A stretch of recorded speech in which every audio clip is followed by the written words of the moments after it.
Button hit. Excellent. Hello. Good evening. Welcome to this week's episode of Once Upon a Roll. That's all the intro you get. Last we left off, the group made their way further in their investigation of Worthy, having infiltrated or broken into a house that had been condemned by the plague doctors of the city. Upon investigation, you had found that there was a man buried there, seemingly dead, and yet animate, alive, seeming, moving around. Confused, scared, especially due to the area of effect silence spell that had been cast, not able to fully communicate with him, he ended up fleeing into the city streets. You gave chase and pursued him, managed to subdue him and distract the plague doctors who had come to investigate a bit of chaos that had been wrought by the results of your chase. Managed to avoid their gaze. You took this individual back to the Temple of the Raven Queen, where you spoke with the head priestess there, Gertrude, and discovered that this creature here, was a spawn, as they called it, specifically a vampire spawn. Now, not many of you had much knowledge, if any, as to what exactly these creatures, these beings known as vampires, are, other than the Marion is definitely one. That's the extent of your knowledge. Hmm? But you did some research and reached out as night fell to one of your compatriots, the one who you had worked briefly with in the city, Alexander. He made his way to the temple pretty quickly, considering how far away he was and how much time it took him to get there. And that's when you learned that he too was afflicted with vampirism. So that's where we stand. The group out in front of the Temple of the Raven Queen, with Alexander in the mists and fog, maybe about 20 feet in front of you, having just introduced himself as Alexander San Vinik, and a vampire. So, that is where we are picking up.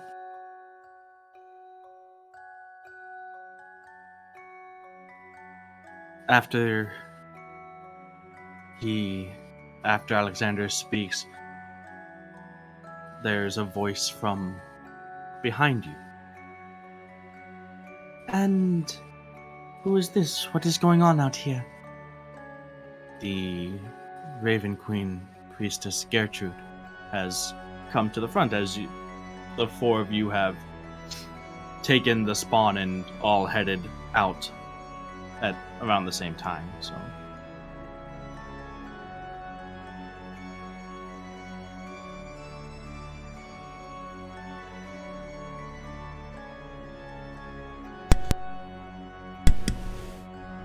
well, a new acquaintance of ours of recent?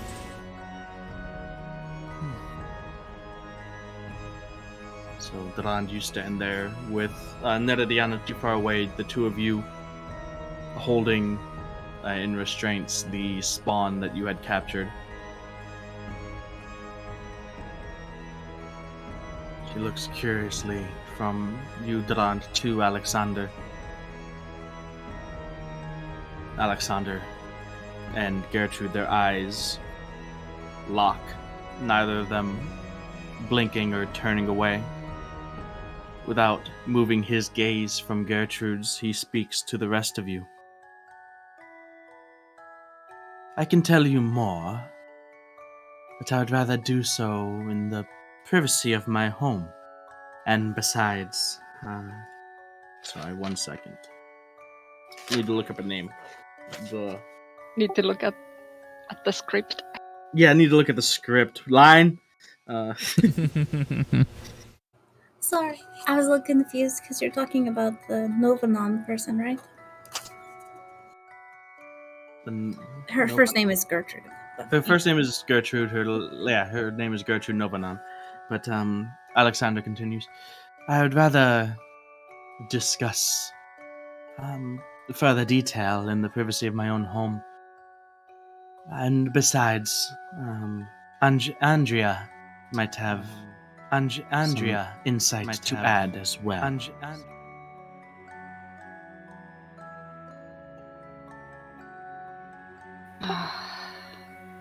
I guess I wouldn't mind. I'll look at everyone else.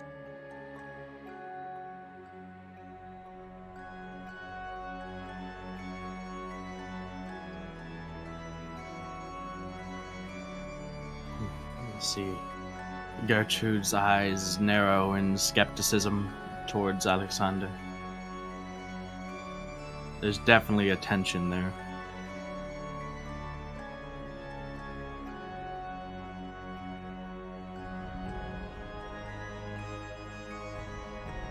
Well, I mean, you were studying that thing, and I mean, it's like part of our new friend here. And I'm going to point at the poor guy who's been kind of a mess all this whole time, and vicious and crazy too. But whatever.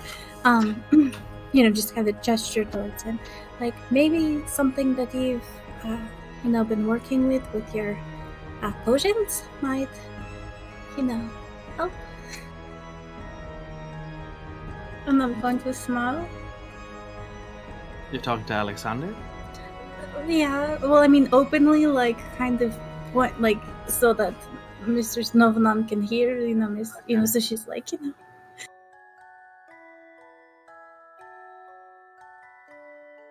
Alexander responds. There's certainly a solution to that one's condition, yes. Okay, great, let's go figure it out.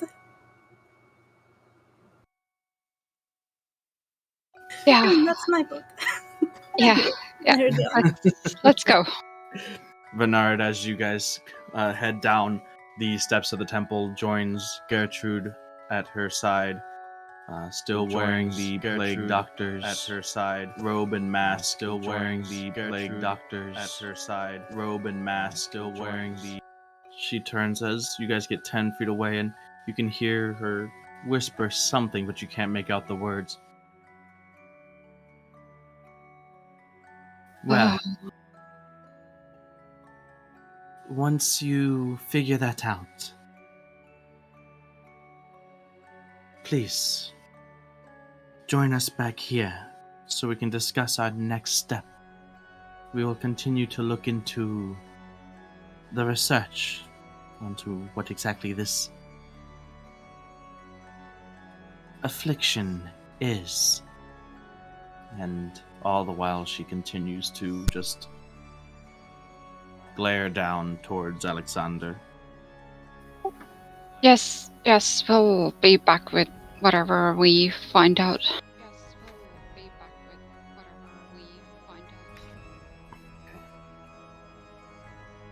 So, as the large wooden doors of the temple creak and slam closed, you guys walk the streets of Worthy. You notice that the lights that had previously lit the corners of the streets, the oil lanterns, many of them have gone dark. There is very little light outside of the natural light of the moon and stars to lead you forward. The fog is heavy. The creature that you are guiding still seems weak. Doesn't put up much of a fight. If anything, it barely enough that it's able to walk on its own. Every now and again, it will stumble, and Durand and Neredian will need to drag it or lift it back to its feet. But you guys are walking back towards Alexander's home.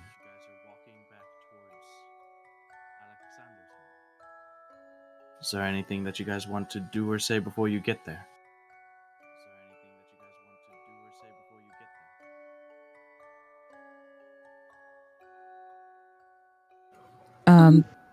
Go ahead. I'm gonna look at, I guess, Alexander. After staying quiet for so long, now that we're away, I may have misheard, but how exactly did you know about my research? Kind of offended in her tone, in my tone, I guess.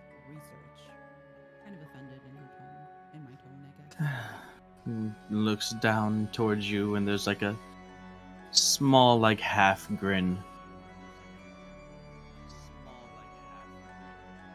Come now, you know there are ways.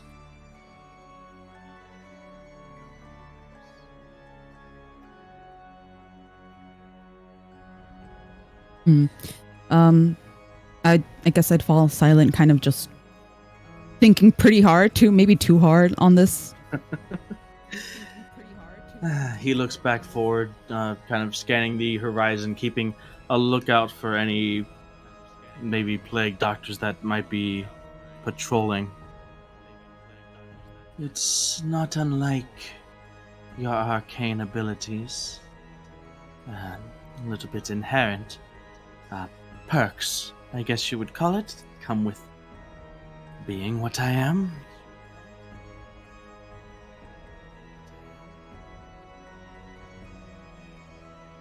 Elevon? I see. Oh, sorry. I see. Elevon, you had something to say? Well, I mean, if Era and Alexander aren't speaking any longer, because I wouldn't interrupt them. So if they're still going to continue talking. Unless Mara has anything else to say, I think. Go ahead. Oh, well, I was just kind of going to get closer to Alexander so I can talk quietly. Be like, you're only. Killing him isn't the only solution, right?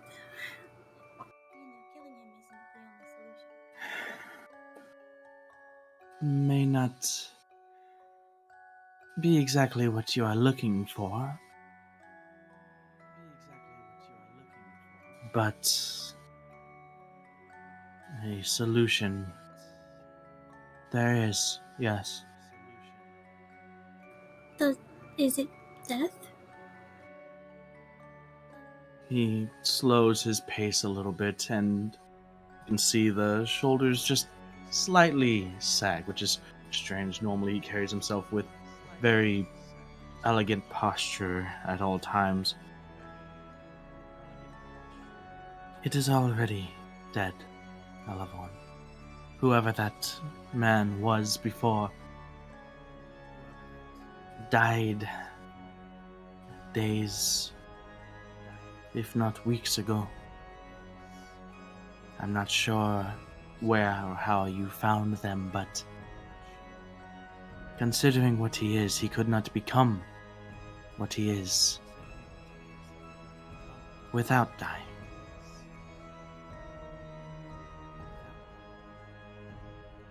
Any remnants, any flashes of humanity or semblances of who he was before were temporary after images that by now I'm certain have faded. It's just, he was buried in the ground and under the floor, under his table, under a rug. I mean, the table wasn't under a rug, but you know what I mean. And,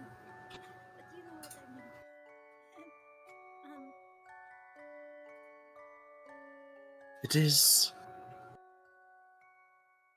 a terrible fate, an unfair one. Of that I will concede. And that is why we should work together to ensure that those who caused this, well, they are stopped. Yeah, well, but there's this many houses. I'm gonna hold out my arm with all the little hatch marks on it. That is a fair bit. There's little, if anything, we can do for those who have already been taken. Going forward, we have to ensure, to the best of our abilities, that that number does not grow. You may run out of arm.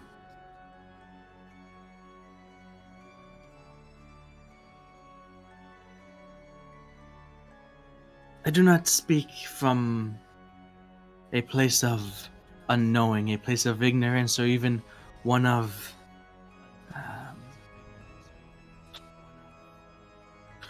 nihilism.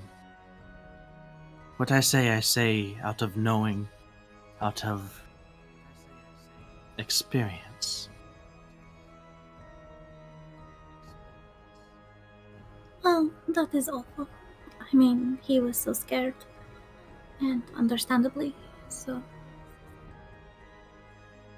As I said, after Image's brief reflections of the personality, the humanity that once was, there's not much more there other than thirst and connection to whomever brought him into this state of being. I have a good idea of who that is.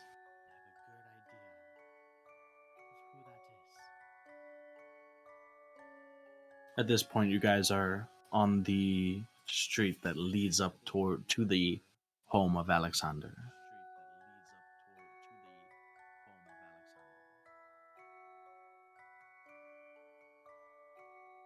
He walks up the couple of steps to the front door and pushes it open into the familiar small hovel of a home that he and Andrea share.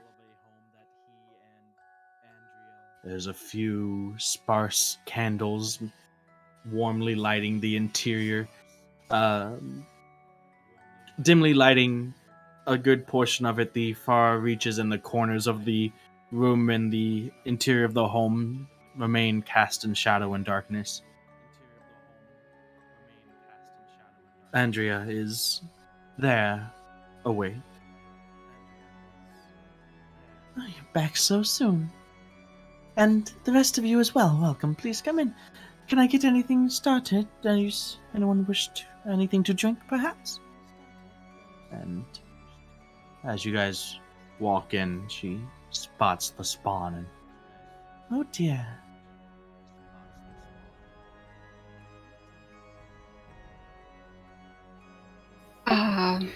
I wouldn't mind having some tea, I guess.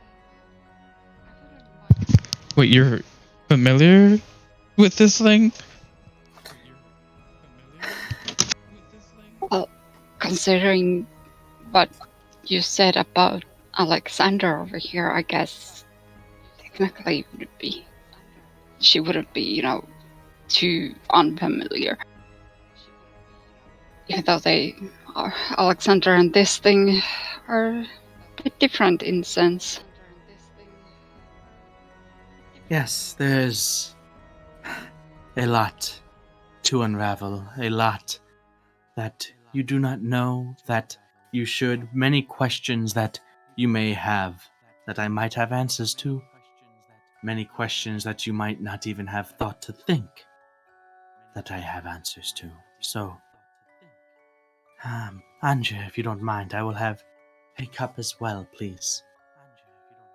And The rest of you are familiar enough. Not much has changed since you were last welcomed in here, so please make yourselves as comfortable as possible.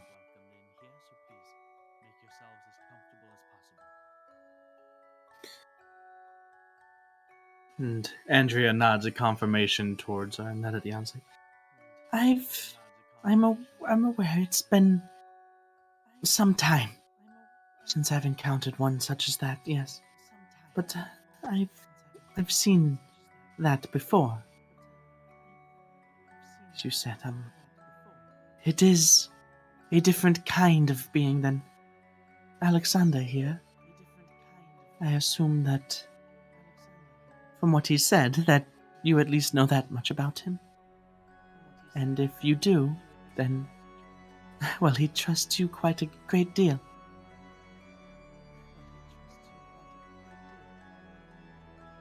So, the four of you make yourselves comfortable, making sure that the creature is restrained. Kind of left, not out of eyesight, but not in the circle of conversation that's going on here. So, with those of you who wish to have drinks, being served drinks, sat around the small table, a few of you, not enough chairs for everybody, so some people have to stand, but what would you like to do? Where should we put this guy?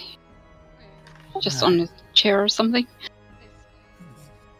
I'm sure that he wouldn't mind a comfortable corner, space on the floor. Maybe somewhere over there so that I might keep an eye, just in case. As I'm not sure, but I spoke with Elevorn on the way over. And unfortunately, there's not much to do for the creature there. Nothing, in fact, to do for the man who he once was. That man is gone.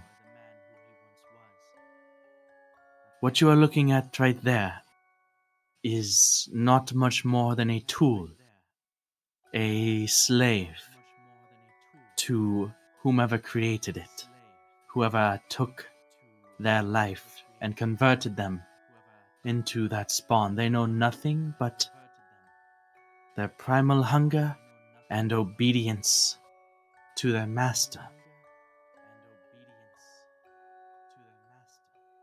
And if what you have brought to me is to be believed, there are dozens upon dozens more in the city, and who knows how many more to come if we do not put a stop to this.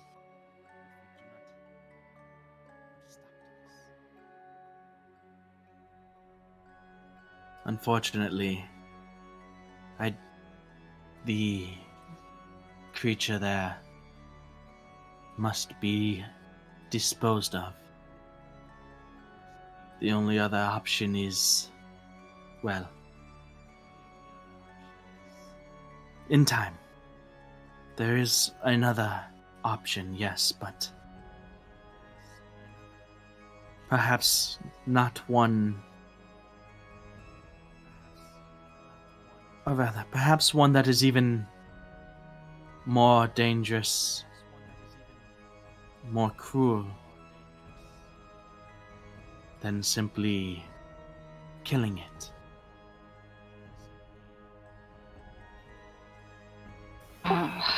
I'm curious, but at the same time, I feel like I shouldn't ask what that is.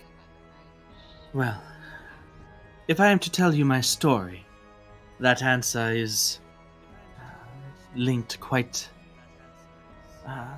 deeply engraved into that story as well. It is how I am able to sit here before you as what I am. So, unless there are any questions, anything to get out of the way first, I suppose a little bit of explaining is in order on my part.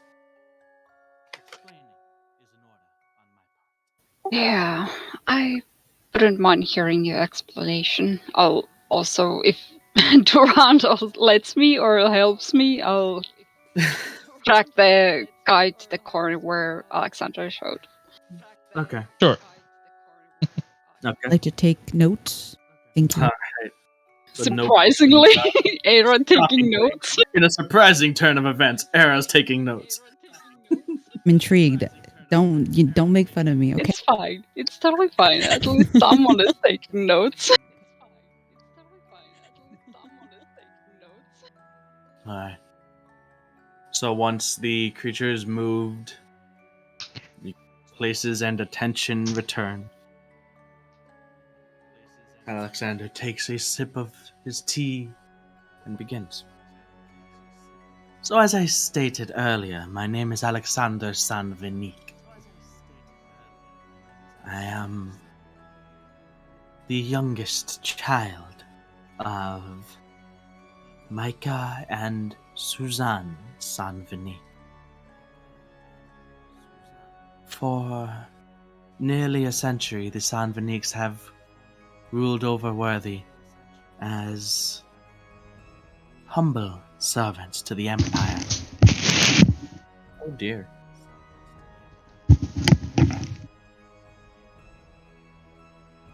Calm down, Durant.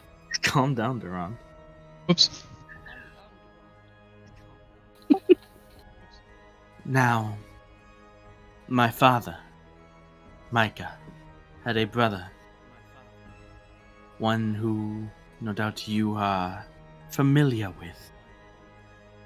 Loganes, the current lord of the city and the manor. Always a popular one with the people, even before he left. Now, the reason as to his leaving, I am unsure, as it was over a decade before my birth that he had left.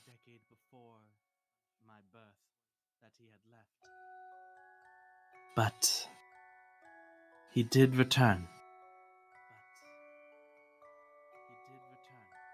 According to Andrea, different. Not sure how at the time, but different.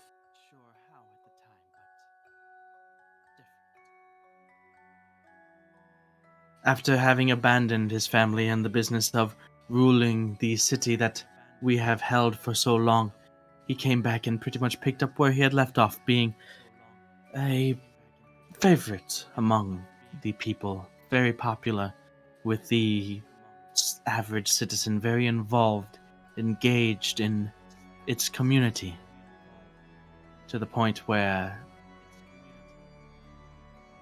there was a more than inconsequential amount of people who would rather see him in charge than my father. So while the murder ploy was never proven, few questioned it when my father passed and Loghain stepped up with his wife that he brought from some other country during his journey away from Worthy, assumed power.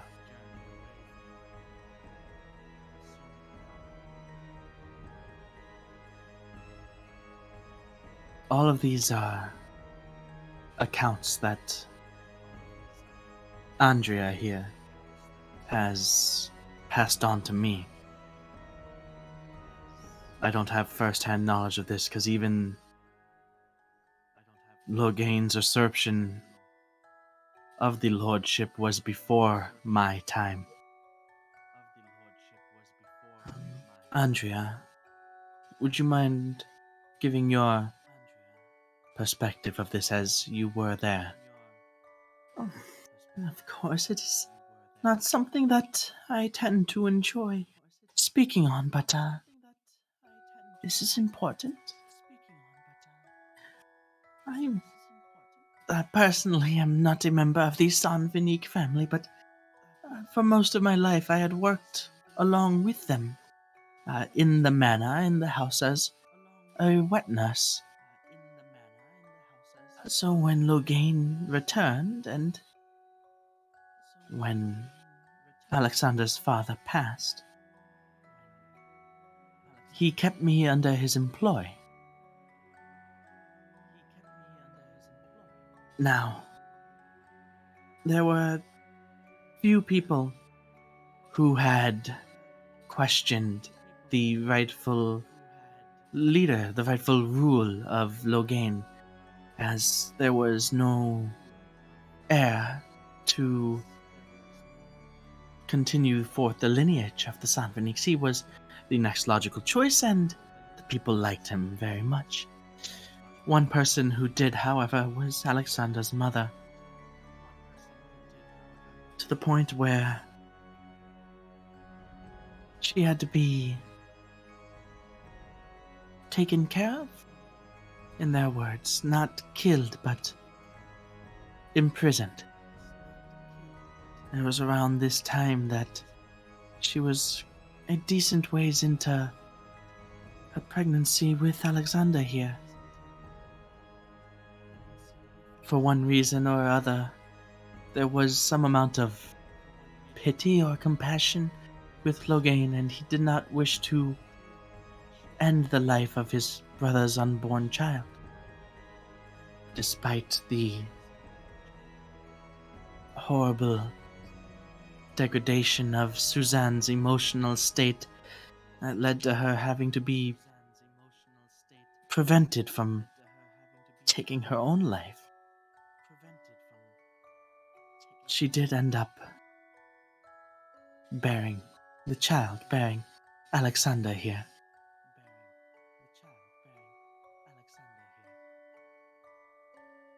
Now, that act of pity or kindness that Loghain had shown seemed to wear on his head, on his mind. It was around this time, after the birth of Alexander, that Loghain had confided in me, speaking on a condition, a disease, he called it, that he had contracted during his time away. That was my first experience with what I would learn to be vampirism. I studied Loghain. I studied it along with him. Learned, saw some frightful things. And years later, it was his paranoia, his fear that perhaps Alexander would one day challenge his rule over Worthy, that he took Alexander, 4, maybe 5 years old, and turned him as well. By that time, we knew the control that one such as Loghain could impose on another through converting them. And it was that level of control that he wished to keep over Alexander, such that he would never challenge his uncle for the rule of the city.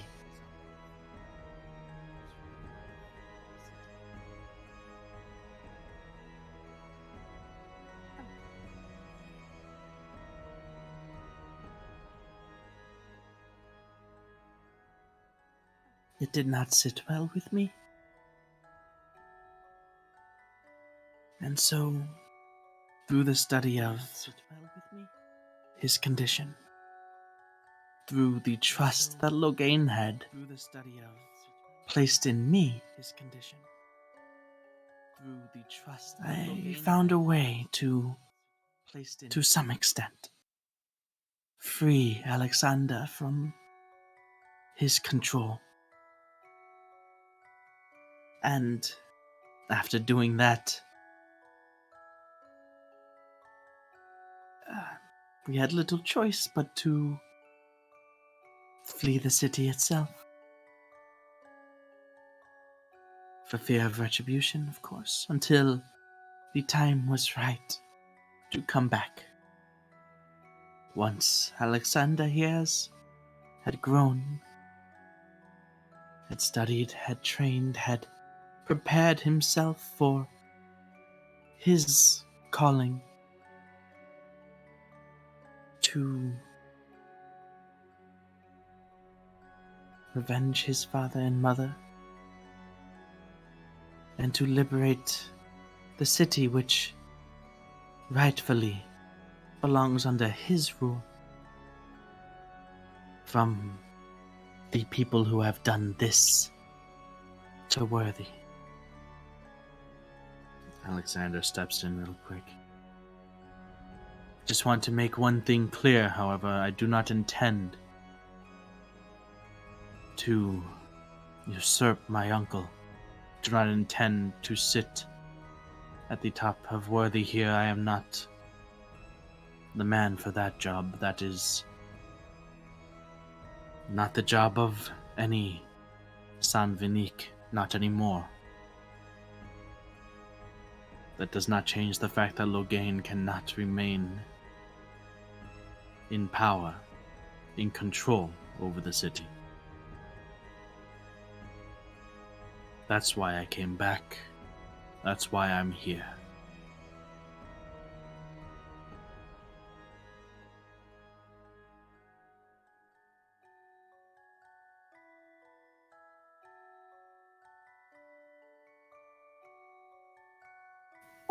Even if you're trying to talk, can't hear you. I can see you flashing, but can't hear you. It's been an issue I've been looking up for the past forever. I It's don't know still what that. causes Okay. it. Yeah, just making sure if it's you actually trying to talk or it's that issue or not.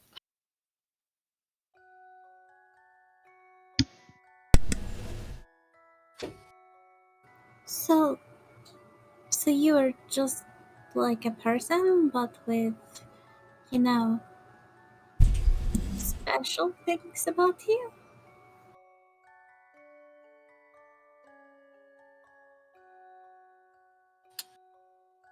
I believe that I am an unusual case, as I have had this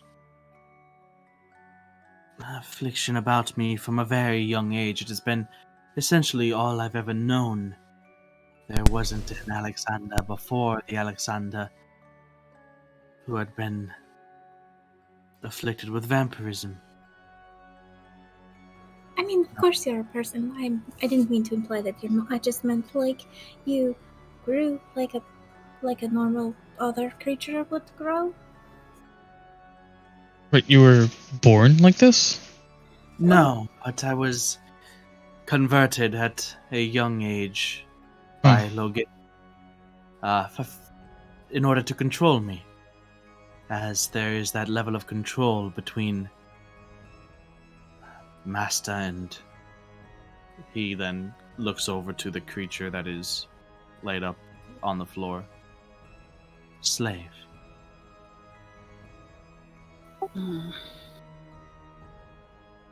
So, I mean, you were like him, right?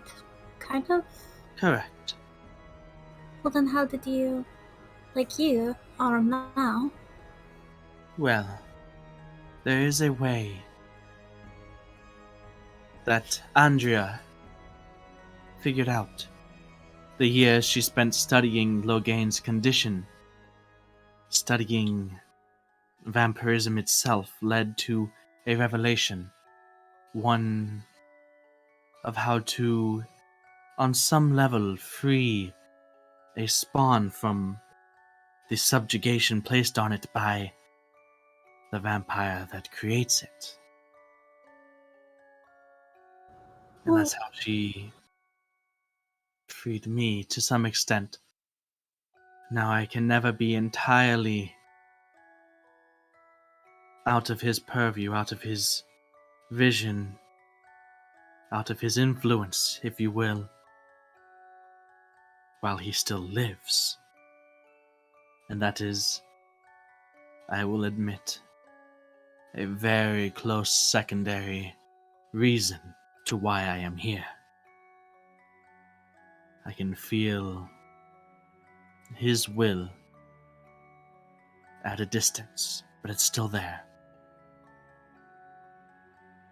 The Oh. process. You ask how it is that I am not a mindless spawn such as this, but one who thinks and acts seemingly on his own accord, yes? Well, yeah, that was part.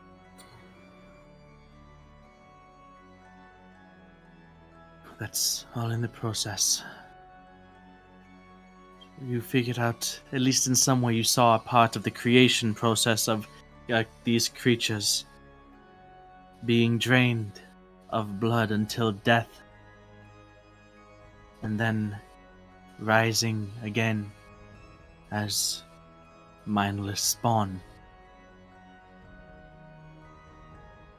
There are two ways, as far as I am aware, to free a spawn from its subjugation. The first is the death of the master. The second is to drink of the master's blood, given willingly.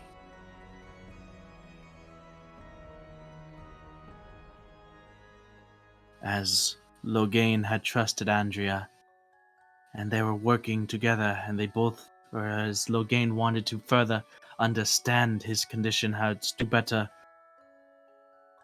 exploit it, perhaps, he gave freely his blood to her, then she to me. And it is that reason why we had to flee, for if he felt or knew that I was no longer completely subservient, completely and utterly obedient, then, well, I probably would not be here alive, or, well, conscious, let's say.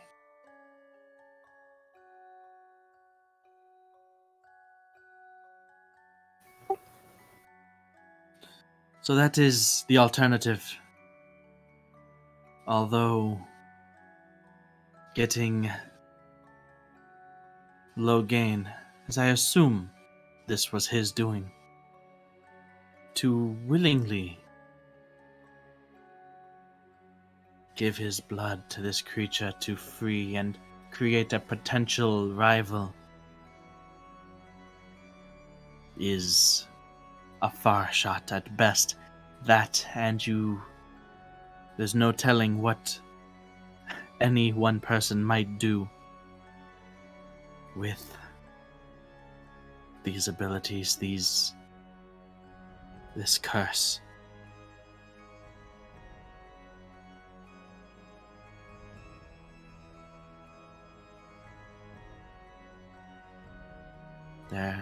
Either way, there's no going back for him, just as there's no going back for me.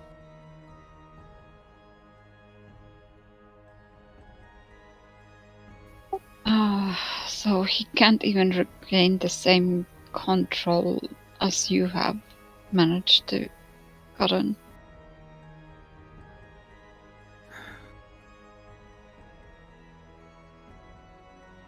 It's difficult. I'm not entirely sure on that myself. The only experience I have with a spawn being liberated from their master is myself.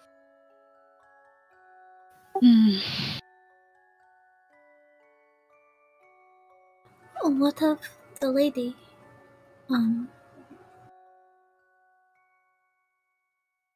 Is she like Loghain? Michelle? That I am unsure of. It's difficult to see. I do not have the same eyes for that kind of thing as your friend Rand here does.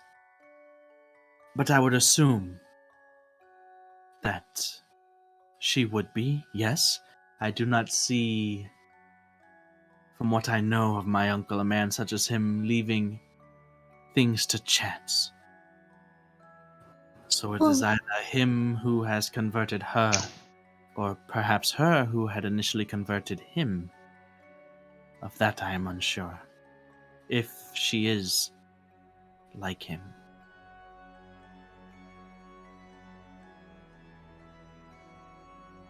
So, you all just age normally, like other people do?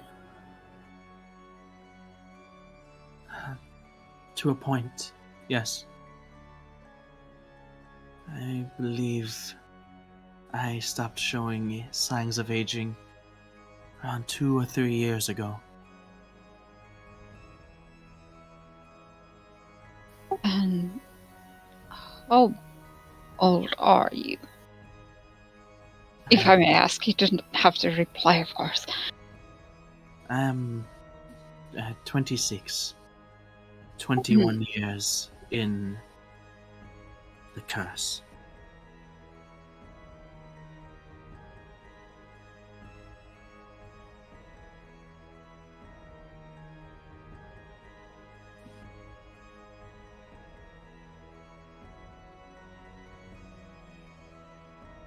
Uh, So we need blood as well.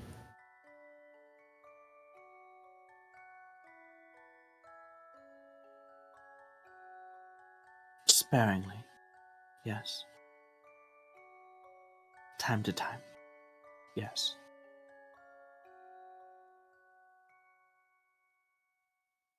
There's a way to feed without killing, a way to feed without converting, even a way to feed without, if you're careful, the one that you have fed from even knowing.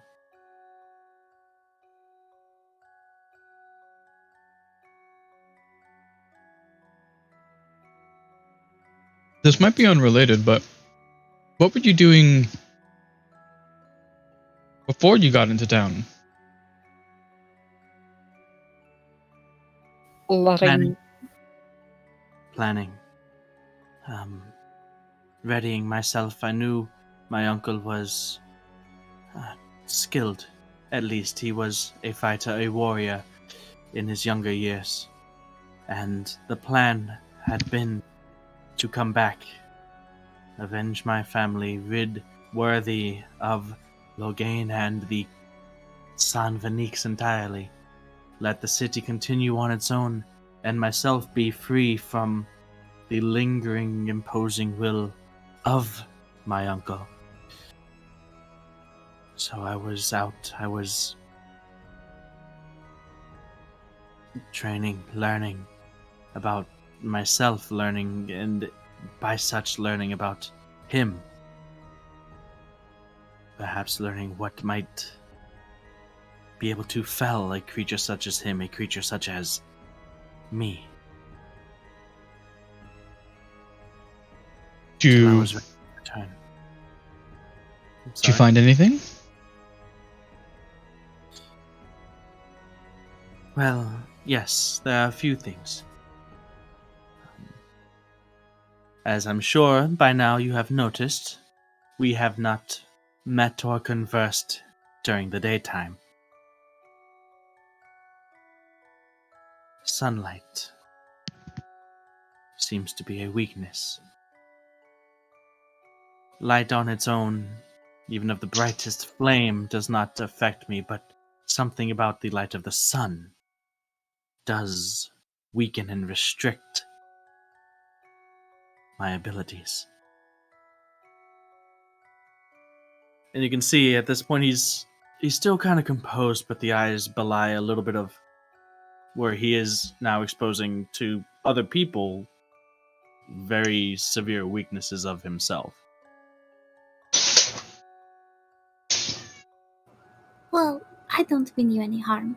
I mean, I have this thing here I've been carrying around. You might have noticed that if I meant you harm, I could use, but I don't. So And so far, you haven't really shown us any aggression or anything, so we don't really have a reason to try to harm you. That's what I was saying. also, I mean, don't take that as a threat. I wasn't threatening you. I was just stating, how easy it would be to, if I want. No, Um, it is weakening, not crippling. That is an important distinction. One such as me, especially one such as Logain, who has had far more time with the curse than I have, could still prove very dangerous, even in limited exposures to sunlight. I guess that is true for sure, because even that guy was a bit handful, even though he was a bit exhausted and everything. But this also, I have to ask you, how would one kill one of your kinds then? Well, we can be felled by standard means. It's staying down that is the difficult part. A spawn such as that could be killed by any conventional means. A snap of the neck, a blade through the side, with enough time and force, of course. But one who is freed from that state and is more mature in the gift has ways of avoiding permanent death, let's call it. Death is not quite the word for it as well, but the most accurate for purposes of conversation. I consider you alive. I mean, even if Well, you're thank not you. physically alive, but you're alive. Yeah, I mean, we have seen creatures that are more, well, dead. So you are more alive than, than just dead. I have not had the time to become as jaded in the curse as others of vampire kind probably have been. The process of aging having stopped was one that caused alarm, and my uncle himself being of the same apparent age as around when he had left Worthy the first time. Well, there's no telling exactly how long vampirism will keep one conscious, sentient for. But were you to strike me down, I would, well, maybe best to show you.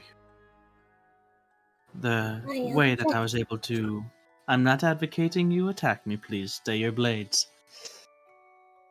But, and you watch as the form disperses immediately into this gaseous mist and then reforms quickly into Alexander. Well, that's handy, I guess. Man, you'd be good at the circus. Sorry? I said, man, you would be good at the circus.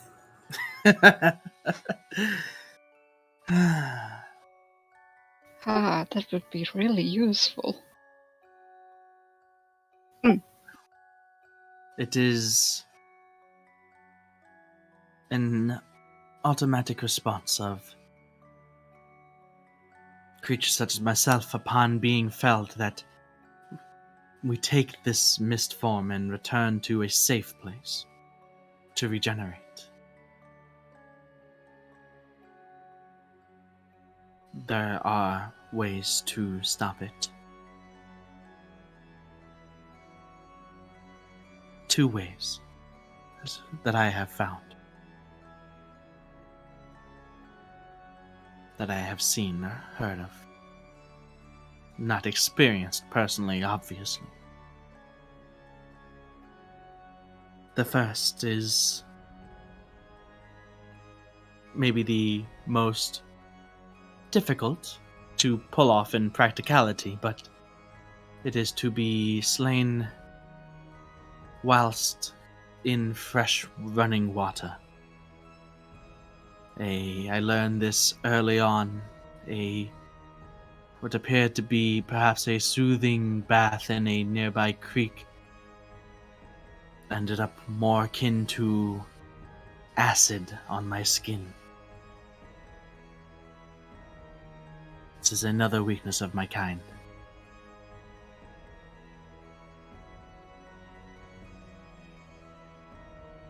I'm sorry, but I know this is all riddle to you and everything, but that sounds a bit weird of a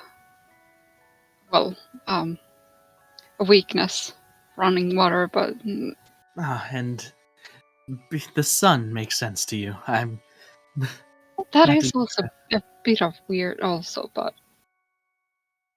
I do not know why. I do not know why it is. I just know that it is. I know how it affects me. Unless I am a unique case in vampirism, then it would affect Logain as well. Well, those are the things that, allow plants to grow. It is life itself. Water and sunlight. There are creatures that eat the grass and plants and, well, you get what I'm saying. And that is true. And the final, at least to my knowledge, and most assured way.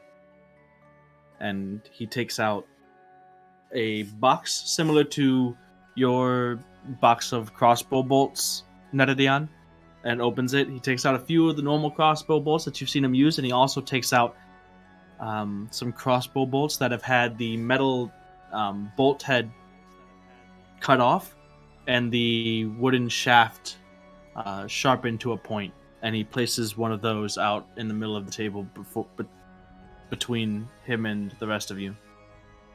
I'll pick it up actually and examine it.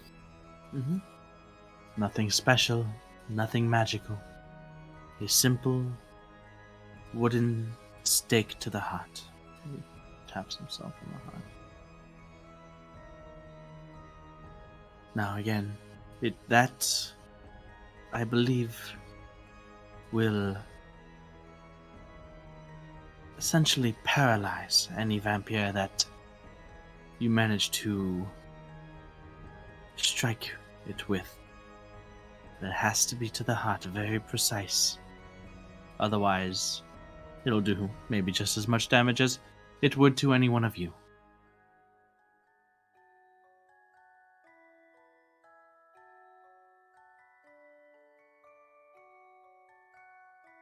Those are the main weaknesses that I have learned about myself.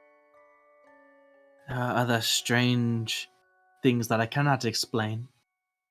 That perhaps weaknesses, otherwise, I'm not sure. Just oddities, strange things, perhaps even stranger than running water being akin to that of acid. Nay.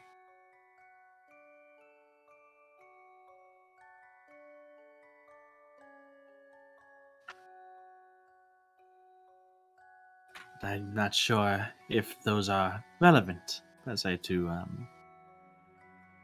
a possible confrontation with Logain.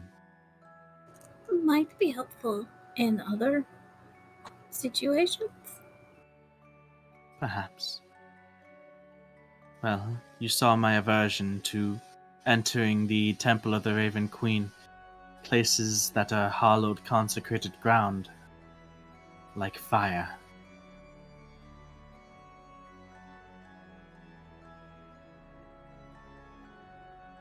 And perhaps the strangest, one that I cannot explain, one that I cannot even think about with much seriousness, that I have found that I cannot enter a private residence without first being invited by the owner of the place. Don't know why.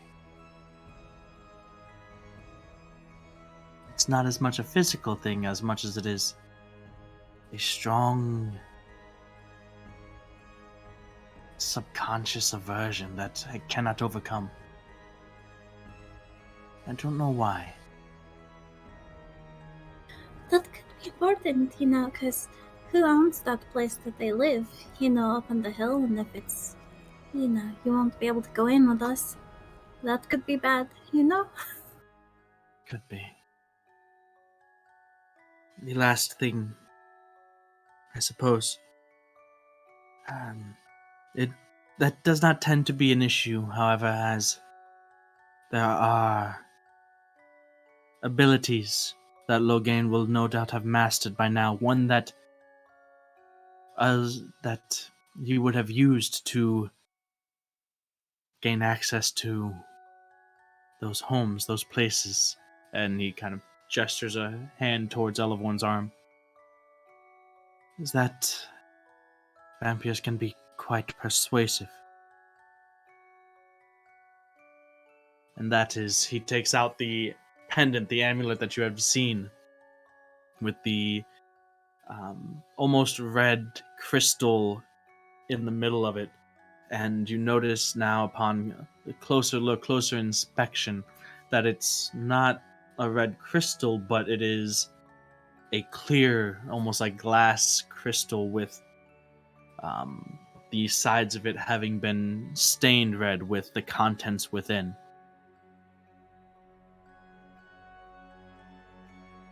This helps me to avoid the call, avoid Logain's will being imposed on me, that mental control that creatures such as him can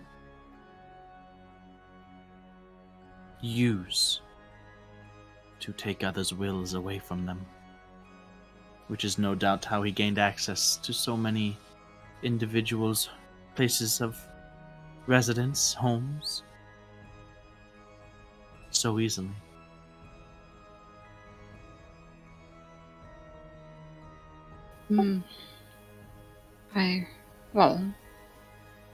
I do believe you, but it's still a lot to understand, I guess. But that also brings us to the question, why is he doing this? Why?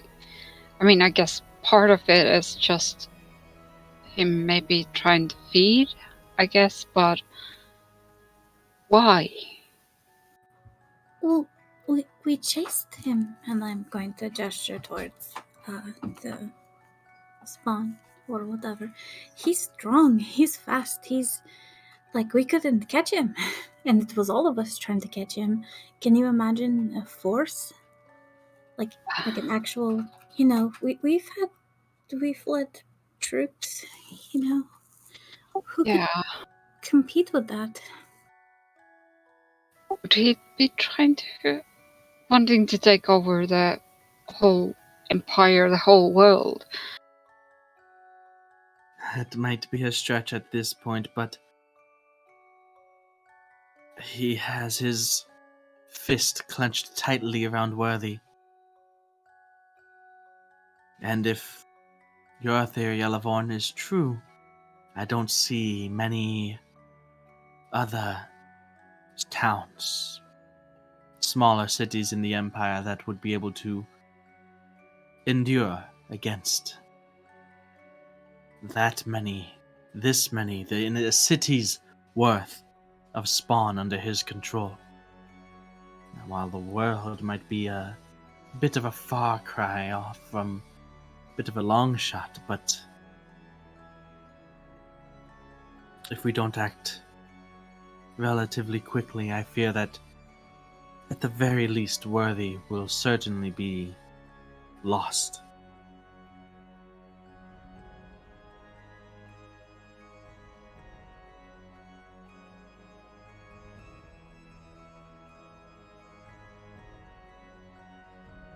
Oh.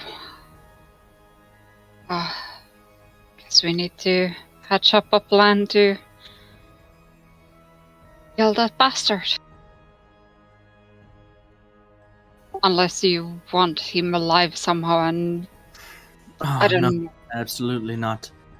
That is, once I am rid of him, then not only will Worthy be free of him, but I will be free of him. That is more than I could ask for, as much as... No. Him dead is best for Worthy, best for me as well. What of his wife? I'm not sure. I guess we would have to decide it on if she's also one of them.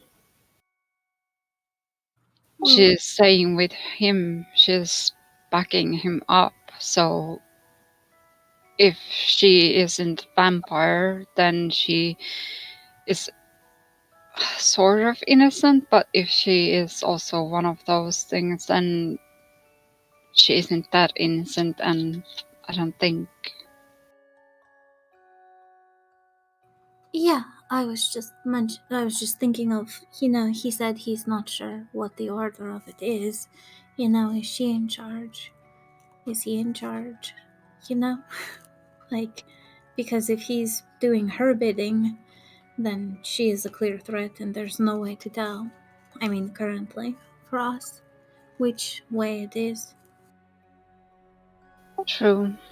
We would either have to figure that out before we try to do something about the thing, or we just get rid of him, see how she is doing, and get rid of her, maybe, either. Unless... how often do they show themselves outside in, like, the parades or whatever? And I'm just thinking if Durand could do his trick again to see if she's undead at least. Nari, I could kiss you. You're so smart. We were at when Demetrius, when he like tried to just walk up to them or whatever. It wasn't him that came to speak. It was her. Like, she threatened him. Yeah.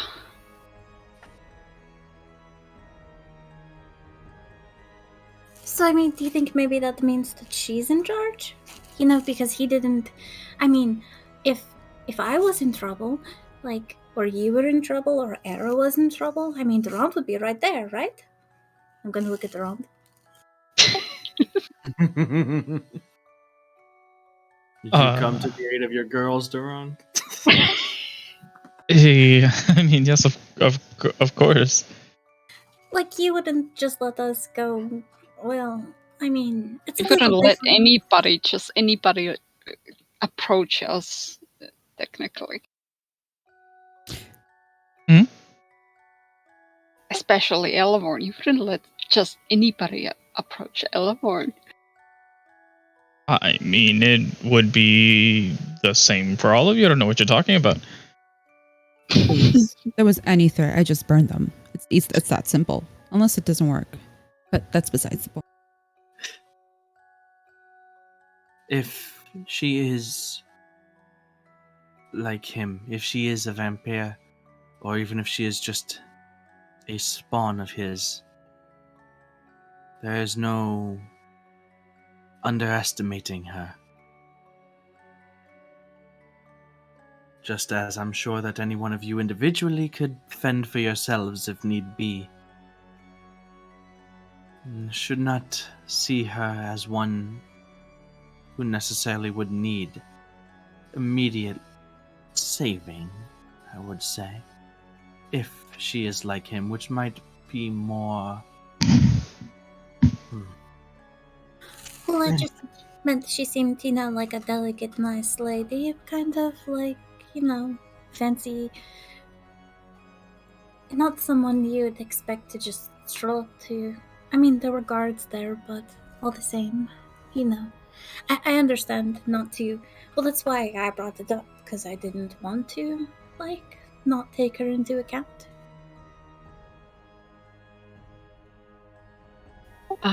And let's say even if she wasn't a vampire, then she still kind of poses a threat, at least some kind, because she would be protecting her husband. And that could be an issue. She would try to protect him anyways. Unfortunately, I have hit a bit of a block myself. I am ready, if need be, to confront Logain, but I cannot get to him. The barrier that he has surrounded the manor with is impassable to me, seemingly to any who do not have, who he does not wish to pass. And the closer I get to the manor, the closer I get to him, the stronger that will of his is I can feel, despite having drank his blood all those years ago, having been, for all intents and purposes, freed, and the wards of this amulet. His will is still there. I don't feel as if it is strong enough to take control, but just because I do not feel that doesn't mean it's not true. I kinda understand that.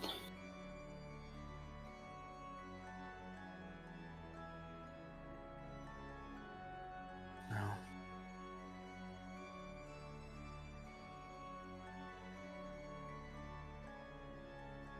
What were you doing at the temple? What is your relationship with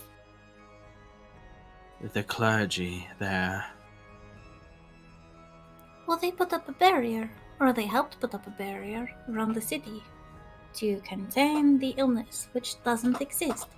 And so we went to investigate because, she didn't quite believe us. She wanted proof, so we took,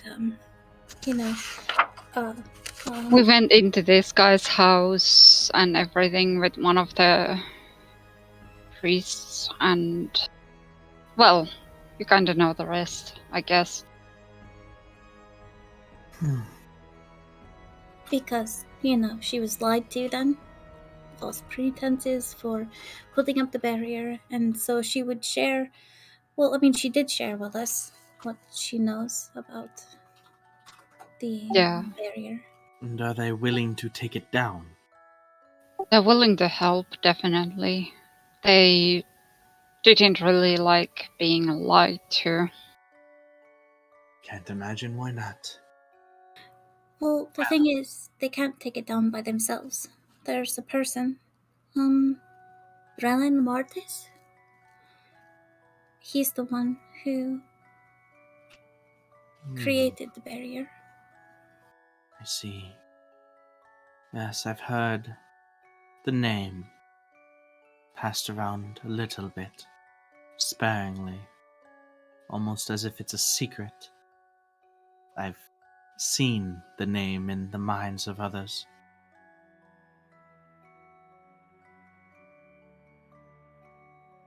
I don't know much about the man. No, the general whereabouts of where he stays.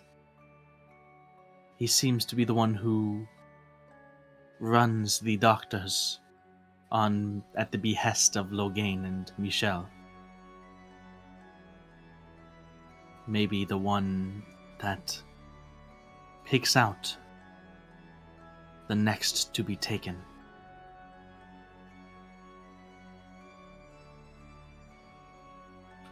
Well, you said that, you could be very, very, persuasive, I think you said. Do you think you could persuade him to help us, or, I could certainly attempt to, yes. The issue with that being, if he's already under the control of Logain, that ability of mine will not have any effect.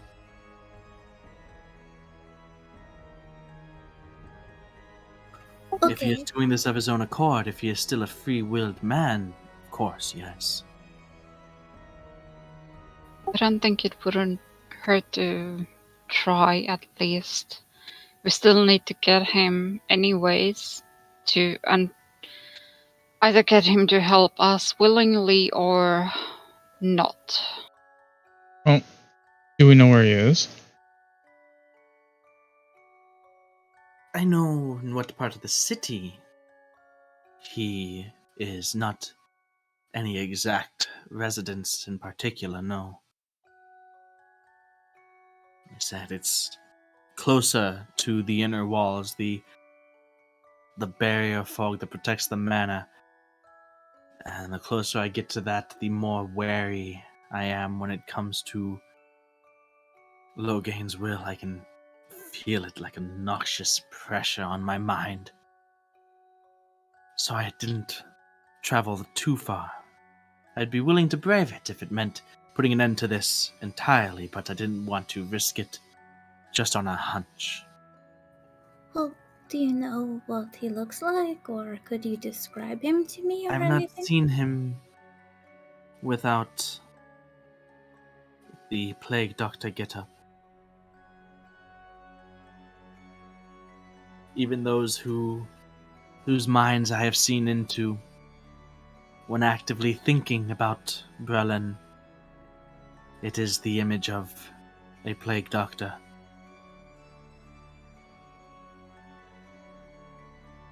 That is going to be an issue.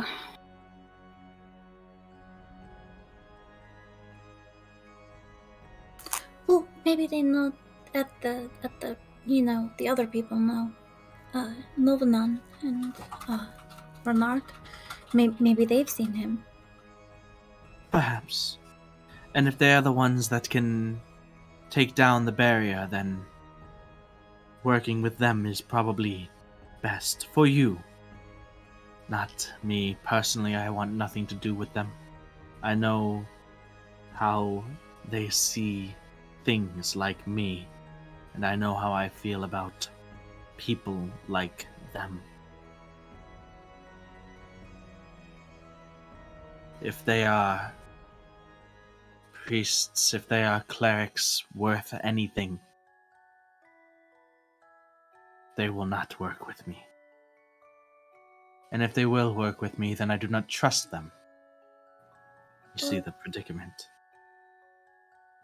The thing is that what is happening in the city goes against, what the Raven Queen would want. My This is. existence does as well. Yes, I agree. But if you can help put an end to all of the wrong that is happening here, that would be. I mean, I'm not saying go walk up to them and let them know what you are. Obviously, don't do that. But if they were to agree to work with us, it would be because, what is happening is bad. I'm not saying that their efforts, your efforts, and my efforts cannot be aligned towards the same goal. I'm just saying I will not walk alongside them. If you give me notification that you can take the barrier down, that the fog wall has been dispersed, I will be there. But don't expect me to walk hand in hand with these clergymen. I agree. It's probably for the better even if he doesn't outright say it, there is this connection, between us and our deities. Who knows if even in that small interaction they were able to sense something, and that could put us at a disadvantage when speaking to them. Oh, I believe that at least the woman. I believe she knows.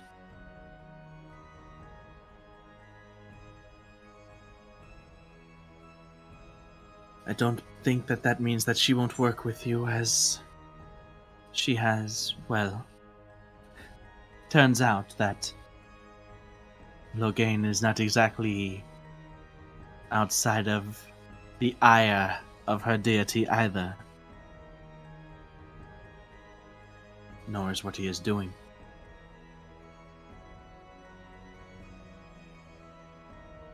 But unfortunately, it does seem like they are the ones that you need to work with to dispel the barrier.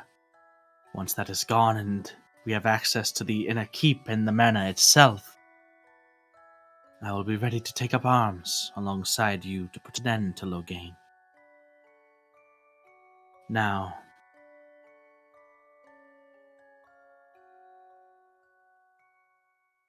as far as taking on this Brelin Mortis, that all depends on when you wish to do that. As now that you know all cards on the table, I will not be able to join you during daylight hours.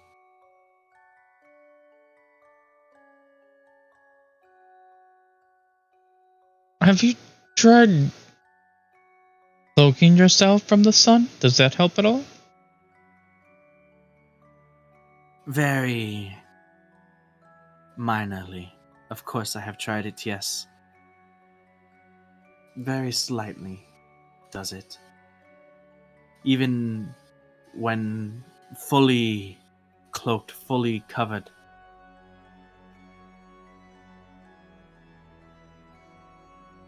So It that's still why has they're its effects. Sorry? I said, so that's why they're weird. I mean, you know, they walk around in plague doctor outfits. His other people. Yeah, but I still think at least some of them are human, and some of them are like Alexander and that spawn over there. Maybe some of them are just heavily influenced. True. It is definitely a possibility. The control that a vampire can extend and impose over an individual is not limited to converting them. As I said, there is a persuasive element that they can impose onto people simply by speaking or mentally reaching out to them.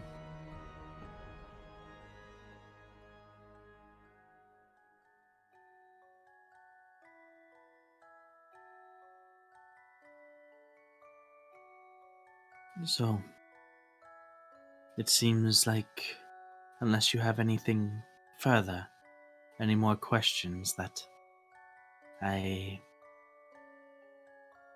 am of little help until you wish to take on Brelan Mortis, if you choose to do so under the cloak of night.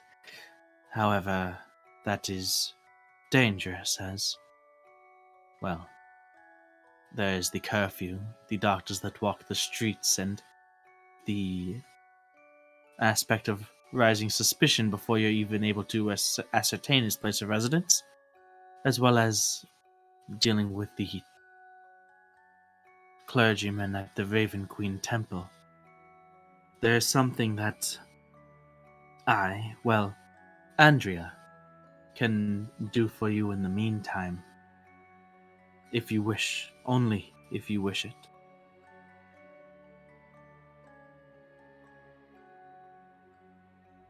Andrea's study, her knowledge, her time spent with Logain is what led to her being able to enchant something such as this. And he holds the pendant that he wears up.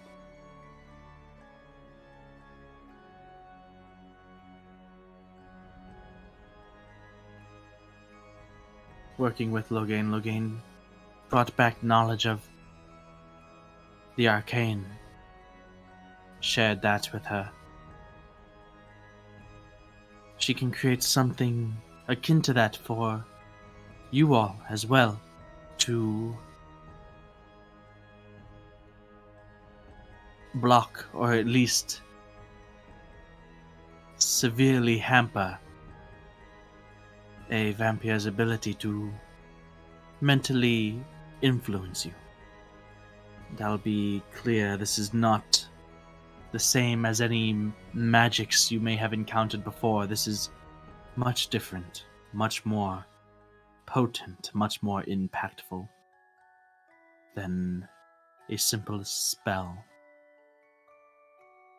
Spells aren't all that simple, but I digress. And I don't think it wouldn't, even if it was just a simple spell, I don't think it would do us any harm to have anything against it. At least something that makes it more weak or something, however you want to put it, the words. Can you show them? I mean, I volunteer, because, it's me. But would you be willing to? Raises an eyebrow. I could, I suppose. It feels wrong to do so, but I could. Well, I mean, so that they know what we're working with. Sure. Against. Absolutely. First though, Era, could you fetch me another cup of tea, please? Era, please make a charisma saving throw. Oh, sorry, Okay. wisdom saving throw. Wisdom.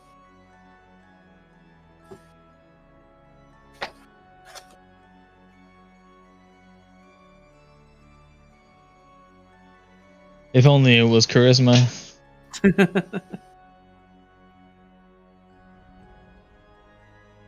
Oh my god. Oh, well, thank god it's not charisma. I can resist everything. Yeah. Wisdom. Like, ask one more time. Come on! 20. 20? Mm-hmm. No. The unnatural kind. Unnatural, yeah, unnatural. Just ask. Before I do, Era, could you give me another cup of tea, please? There's no feeling of attempted influence. I'm gonna do it anyways, though. What? Do it anyways. I'm like, okay, yeah, I guess, whatever. I want to see what happens, but Okay.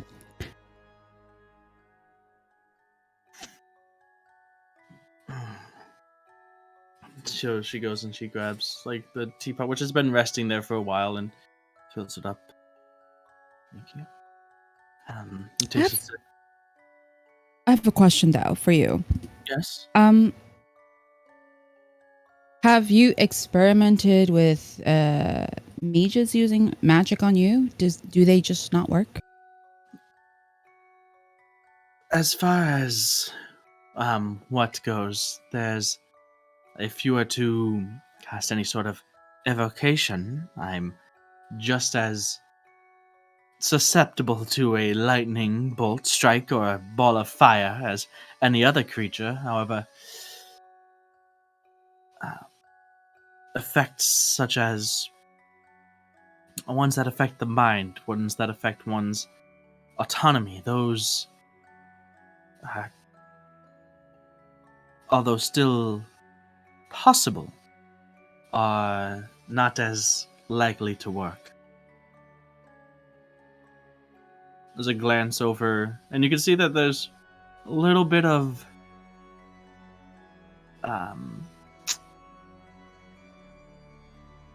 shiftiness about him, a little bit. Maybe not that any of you would know why, but there's a glance over towards Daran. Daran, can you make a wisdom saving throw, please? You fool. Are Wait, you watch it wearing work. the mask right now? I'm I have it. I don't think he isn't. I have it attuned all the time. Why wouldn't I? You can have it What are you attuned, but it's wearing? in the bag of holding. It's not gonna be doing nothing for you. Well, it's not in the bag of holding. I would That's never the put it whole away. Point of it is a mask that you put in front, and that's what wards off all of the shit. Well, It's you told me protecting your head you and told your me I mind. can like put it on my side and it'd be fine. You put it like up, or if you want, I guess. Is that the activation? If you want, Do you the want to mask, play you're this? gonna look like a goofy motherfucker somewhere or another. All right, that's the drawback. All right, so But whatever. So- Can you show up? look, I'm fine. I'm fine. Setting me up Look, for look, look, failure. look, 'Cause all of you were like look. hyper resistant to any sort of charm effects. Look, You have a look. paladin that's within 10 feet of all of you right now. Oh, true. Actually, add 2 more to Era. She's more resistant. Excellent. There's no point. There's nothing. There's nothing. Wait. Wait, I'll do it without it. That's fine. You got it. It's just advantage. Who gives a crap? I don't need advantage. Just advantage. I Yes, don't you need do. My first roll is a 16 and my second one is a 3, so take the 16. It was my first roll anyways. And then add 7. That's Oh my god. Take this, but add this, okay? Stops. Well, he kind of smiles, closes his eyes, laughs to himself a little bit, then looks back to Elevorn. Oh no. It's like, you all are quite sturdy when it comes to your mental autonomy. I assure you that, it's a bit easier when individuals are not expecting it. Are you saying that you just tried to do it on some of us? Yes. I didn't notice it. Ah, Did you do it to Nari? I'm just gonna look at Ella like, You do it to Neri? I want to Okay, try. Neri, I'll Wait, make a wisdom saving throw, please. is this a charm? Would this count as a You have charm? advantage. Yes, you have advantage.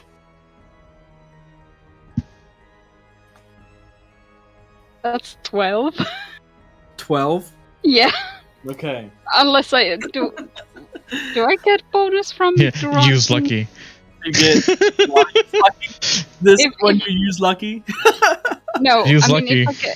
No, I think I'm you get I'm plus not 2. gonna. Yeah, plus 2. If, I think. yeah, then it's 12. 12? Okay.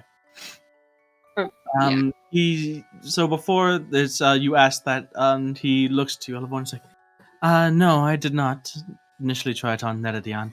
As persons of elven descent or those with ancestry in the Fae tend to be less susceptible to things such as charms and whatnot, but I can try. And he looks to Neredian. Neredian, would you mind? He goes and hands you 2 more of the crossbow bolts. Would you mind trying to juggle those for me, please? Neredian, please make a dexterity check to attempt to juggle.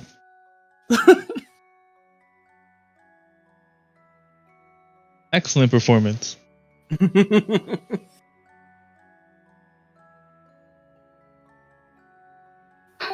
16. Alright. Neredian, just like, yeah, of course. She takes it, stands up, and starts juggling like bowling pins the 3 crossbow bolts. Elevorn's clapping excitedly. Mm-hmm. Oh wait, that's the thing, isn't it? I don't wish to do anything untoward. Oh, no, I just didn't realize that it I could mean, be perhaps something. she is just being nice right now. Did you guys continue to watch the juggling net of the Would I kind of be like still in sort of control myself that I would be at He's least like He's like your best friend ever, and you don't want to let him down. It's like it's not anything that's gonna actually but let I me mean would I be all at the same time still I would be like why am I doing this kind of like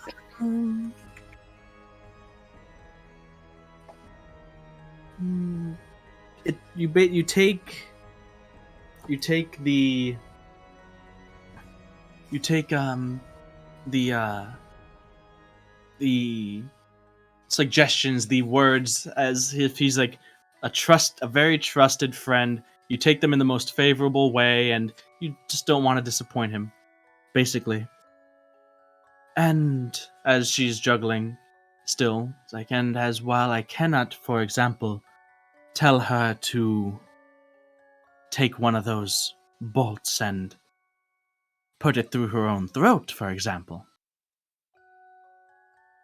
There is, and he stands up from the table and walks around towards Nerdidion. You can stop now, Neri. stop? There is a more sinister aspect to a vampire's control, and that's. And he leans in close. It's like. Then you can see the fangs bared and exposed near Netadion's throat. she's taken. I'm going to point at him. And also no biting. No, of course. However, if I wished, she would allow it. And he lets Netherdion go. And there, for that time, like while you were still kind of like just charmed, but still kind of in control, for that, you were not just like it wasn't just a suggestion, you were willing to allow him. And that is the true danger. He walks back to his chair and sits down again before dropping the control over you, Netadion. So look down. You have all the recollection, all the memories, all the like the feelings and that you had then, the sure I'll juggle just because it's my friend, and but still being yourself, and then the moment of when he was close to biting you, the moment of okay, yes, I want this, I want, like, you're like it seemed like a very positive thing, like you wanted it more than you wanted it not to happen, essentially. Okay. But now that it's been released, you're like, that's crazy. Like, what the hell was that? Yeah, I'm just gonna stare at Alexander and then Elavor because I remember Elavor saying that did you try it on there and I'm like oh I'm sorry. uh, it's fine. I mean So, what do we need to get you to go about making some of those handy-dandy little necklace things you've got there? This is why I said it was completely up to you, not a matter of having just done it as one of the components to it, as you can see. And he again holds up the pendant, and you can see the clear, sort of glass, crystalline center with the red stained on the inside. For the magic to work, for the control to be rebuffed, it needs to be the essence of what one is protecting. And the strongest essence that a vampire knows is blood. This is mine in this pendant, and they must be worked for you all individually. If you decide to, which of course, again, is your own choice, I will take a walk. And Andrea can collect from anyone who wishes.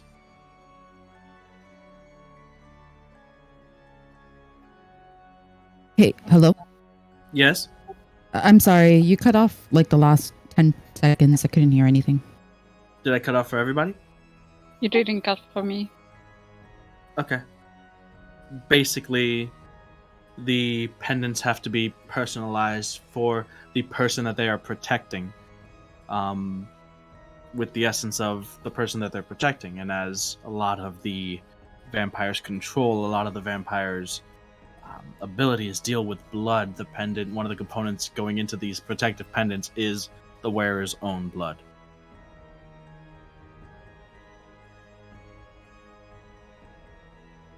Oh, okay. But if you're going to do that, Alexander doesn't want to be around at the time. Wow. Wait. I have a question, or I have a theory, or there's something I want to try out with Alexander. Sure. So, you've had some concerns about getting too close, as you fear you won't be able to resist your uncle's charm. Or that sounds weird, but you know what I mean. I don't feel like he will be able to control me, but I fear that his will impact me enough to at least slow me down to the point where he might get the best of me in combat. I see. But my connection to him is stronger than any of yours would be. So while this keeps me in control of my own faculties, for you it would all but prevent that kind of effect from being able to take hold. I was just thinking, what if I tried to like charm you or dominate you in context in a spell? As I said, one that is, one would be willing. The other thing is, it would be, as we talked about earlier, with me attempting to override his control over someone who is under their control. His is stronger. His was first. His would also be stronger than yours. Does when you eat or feed or whatever, does what you feed upon affect you in any way? It can. Like you said, descendants of elves or the fae, whatever. We have, you said, a better chance of not being I'm not sure controlled. if that is necessarily in your blood, and if it is, I fear that attaining those attributes for myself would take too much from either of you. Now, you bring up an interesting point, as I was younger, maybe 6-7 years ago. I was foolish and not as good a person as I could have been. I will not lie to you, I have gone too far before. I don't have spawn of my own, but there were times that before I could control myself. I have since learned that control, but I hope you will not look too negatively upon me. It is a difficulty the likes of which I hope none of you will ever have to experience. It is not unlike what you felt like moments ago in Neredian, but with no outside force. It's your own something within you that overrides your better judgment, your better will, your better person. I think she has experience with that. I'm looking at Ronald, slowly turning to look at Ronald. I mean, No, if anyone has experience with it, anyone knows exactly what you're talking about, man. It's Meridian. To a lesser extent, some of us have felt that, yes. Some of us more than others, perhaps. That is not the point. What I was saying is that Wait, me too. typical poisons, take no effect on. You cannot simply poison the tea of a vampire and expect it to kill. However, additional poisons, even though such as alcohol, have no effect. Really? Or yes, I cannot. Drinking alcohol does not get me drunk. But feeding on an intoxicated person does transfer those effects and feelings. That is kind of interesting. Very much so, as I scribbled in my book. So, that is something I learned in my travels, my time spent outside of the city. If I ever wished to get intoxicated myself, I would have to find someone to feed on who already had been, which honestly is probably for the better, as they were easier to manipulate and less likely to remember anything.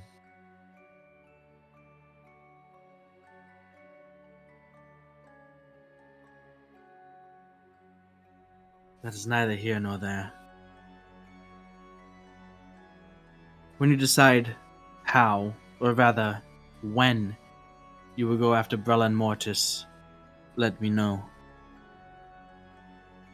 If you decide to do so after sundown, albeit with the risks of encountering the plague doctors who take their shift at night, I will be there with you. If you decide to go during the daytime, I understand.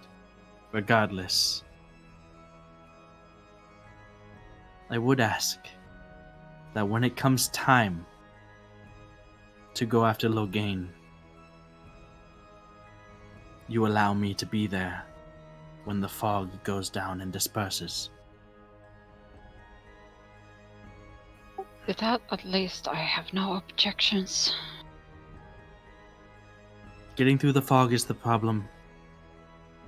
Technically speaking, the keep was never Logain's to begin with, so I should have no problems entering.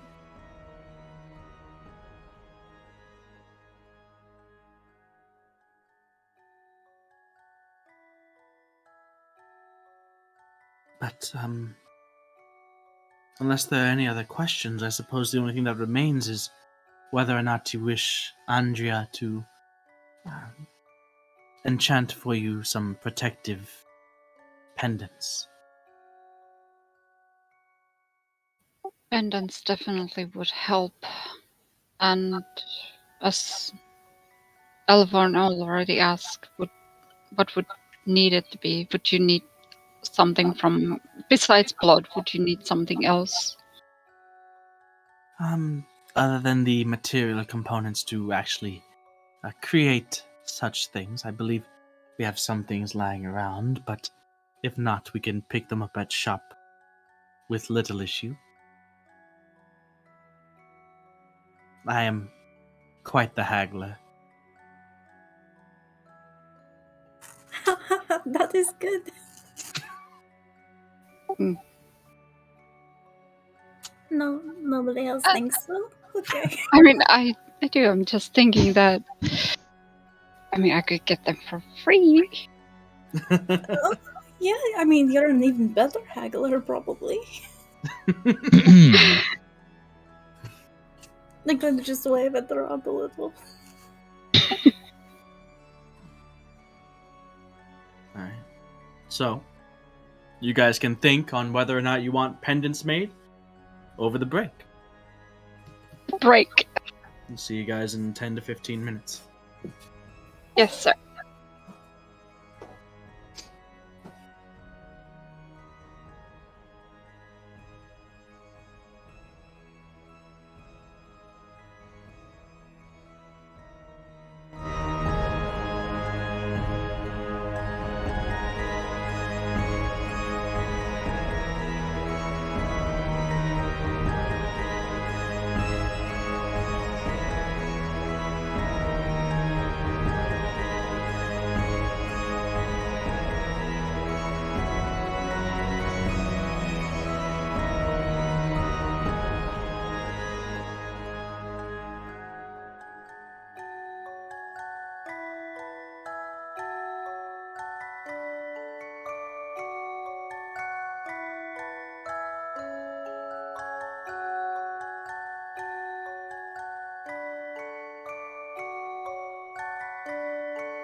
have returned.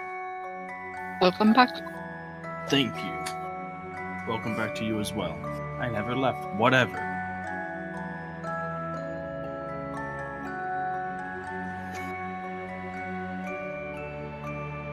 Okay, I want to get something to drink. You happy now? I was away. You're leaving? Now you're leaving. No, I was away, but I came back before you.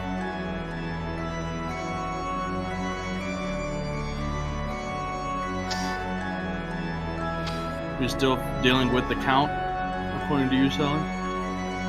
Count? The Count from Sesame Street? Maybe. Maybe. Not sure yet. Yeah, I'm still 50-50. There's a possibility. Yeah, there is a possibility. There's always a possibility. Nimue, are you back? Hello. So do you think we're still dealing with the Count from Sesame Street? Like Cele thinks? Were we ever dealing with the Count from Sesame Street? Apparently, according to Cele, we were. Oh, come on. These vampires are smooth. They've got Okay. I get a better one. These vampires are smooth. Better? What do you mean? I wasn't charmed. They can't do it. If you can't charm me, come on. Then there was Listen, like okay. maybe you are dealing with Sesame Street vampires. I think so. There are this many houses I saw. Oh, are there? 1, 3, 4. Okay. What? At least Alexander may be probably more like Alucard from Helsing. Or Dracula? That's just Alucard backwards. Alucard is Dracula backwards. How do you think Alucard came into being? Alucard was first. Shut up. No. But I mean, have you seen Castlevania? Because Yes. The animated series or the original? well, I've only seen the animated series. The but recent there's- one? Yeah. I've seen it. I only played Well, like 2 games. There's like Dracula and then there's Alucard over there, but still Alucard, not Dracula, just Alucard. Dracula was cooler. Well, depends. He was actually, I really liked Castlevania's Dracula. Mm-hmm. I really did. It was pretty nice. I'm gonna be honest. I don't give the slightest bit of a fuck about vampires. That's fine.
Alright. Welcome back. At least I think welcome back. I'm just guessing whether or not we're live again or not. So, you guys had some time to contemplate your next move, contemplate whether or not you wanted these pendants made for each of you individually. These enchanted amulets that will protect against the effects that you saw displayed when Alexander momentarily imposed his will and took control of Neredian.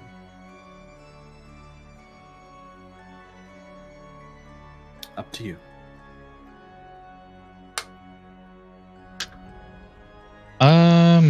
Is there any reason not to? I'm saying definitely I would want one.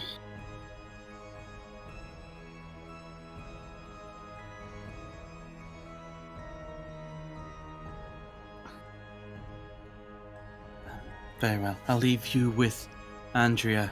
If there's nothing further, then I will go procure other things we will need for the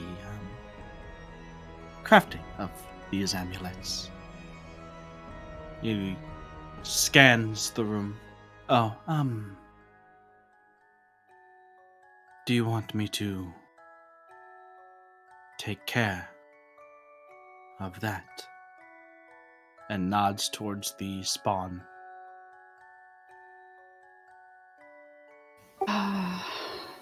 Well, if there is no hope for it, and he could turn against everyone and stuff, then I think it would be best to just get rid of him. It is not an easy decision. It is not one that I believe any of us should make, but it is one that we are in a position that we have to. The choices are either leave it alive, such that it might go to the aid of Logain when called upon,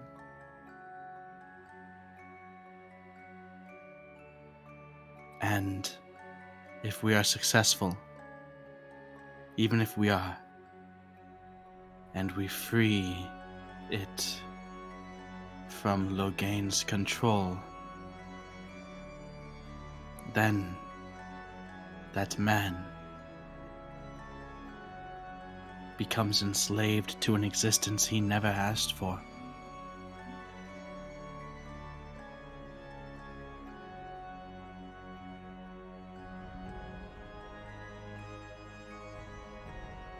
Does your ability to persuade someone, would it work on the spawn? No, as we said before, he's already under one's control. Even if subconsciously, it would be a battle of wills between mine and Logain's, and he's already got a head start with this one, a deeper connection than I could ever make. Well, I didn't mean to influence him to do anything, just to know, to give him a choice, just to know a choice, if he could make a choice.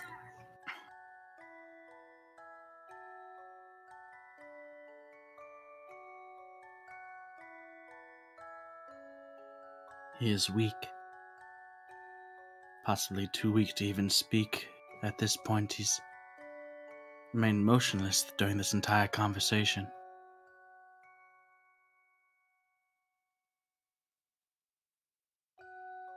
And is too young in the curse to know anything other than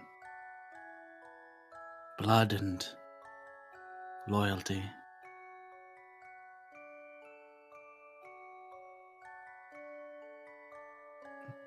By the time a spawn would regain some semblance of consciousness, some semblance of personality.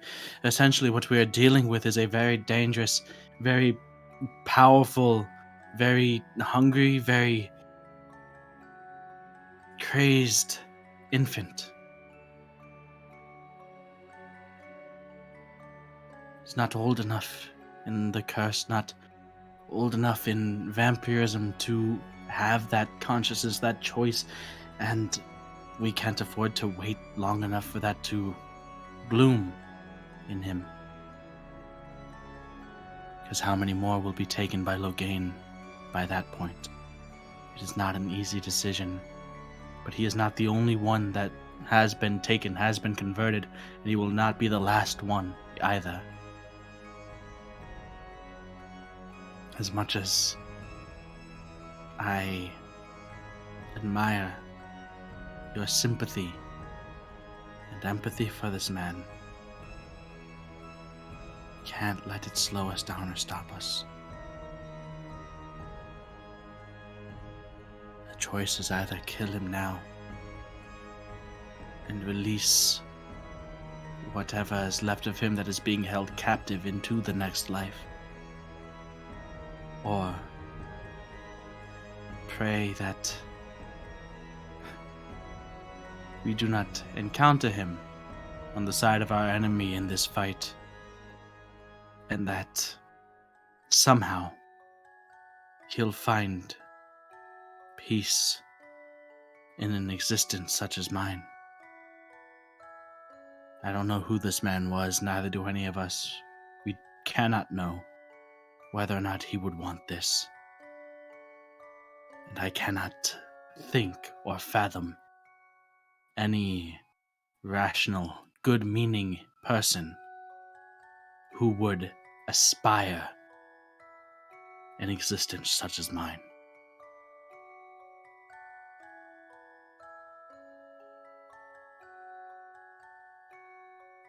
I said, it is not an easy decision. It is not one that any of us should make, but it's one that needs to be made.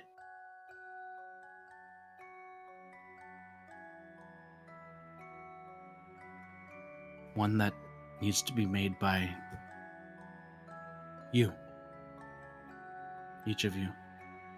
You're the ones that found this man, that possibly stopped him from reconvening with Logain. The ones that chose not to slay him on sight. For all intents and purposes, his life is in your hands. Won't Logain know that we killed him? Don't they have a connection of some sort? I believe so, yes, but Logain has connections to... He again motions towards Elevorn's arm. Many other individuals. While he would sense the loss of one, I do not feel as if his connection is strong enough such that he would know an exact location. I do know that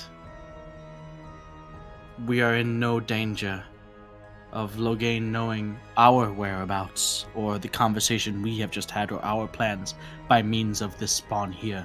That's not the way the connection works. It is simply a matter of will. Nothing tangible, nothing sensory.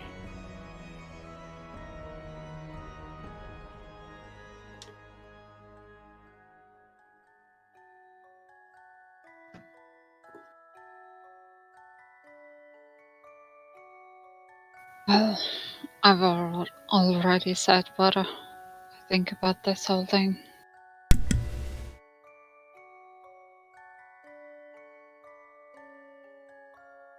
I think it would be good to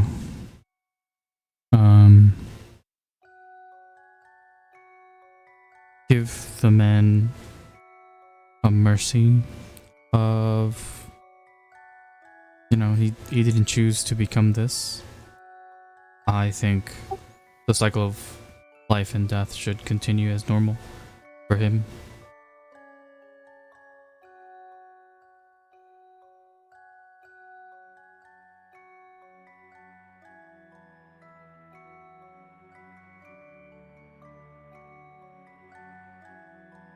Anybody else?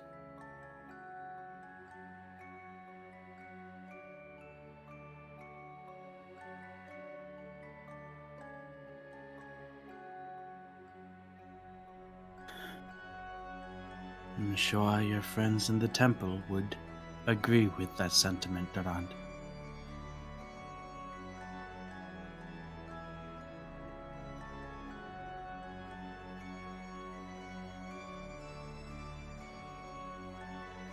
Do Elevorn or Era have opinions?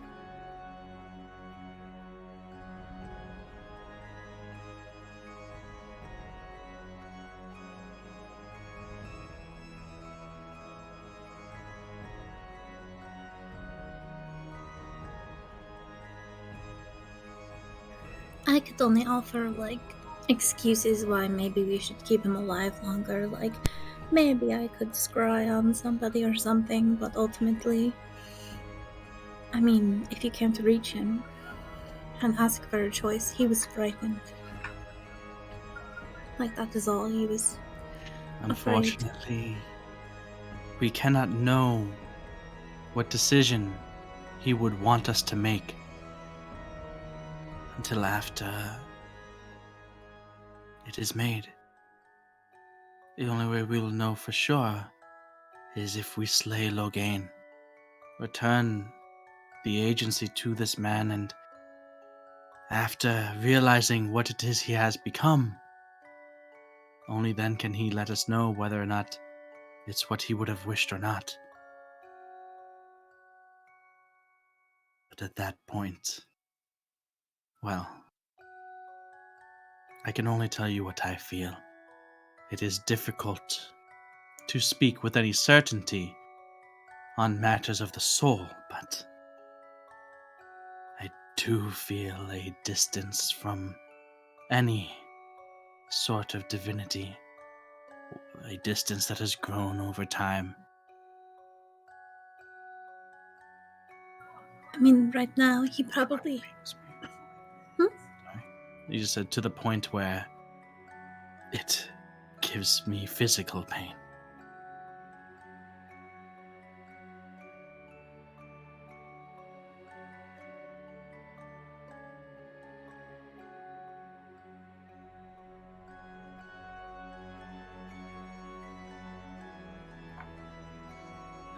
I suppose what I am saying is, even if afterwards, if we find that he did not want this,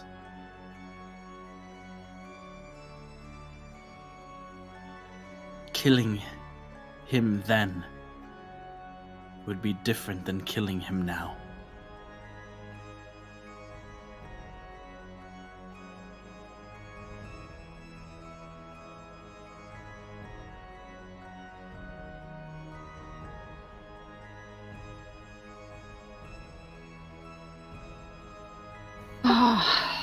This also makes me think, how many of them are the more of them under all of the houses that already have been boarded? Or, I mean, what would happen to them? What?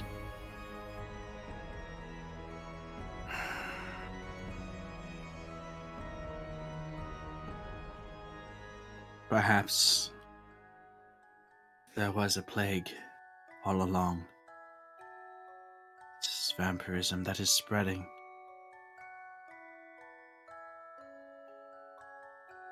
There is little that we can do to contain it, I don't think.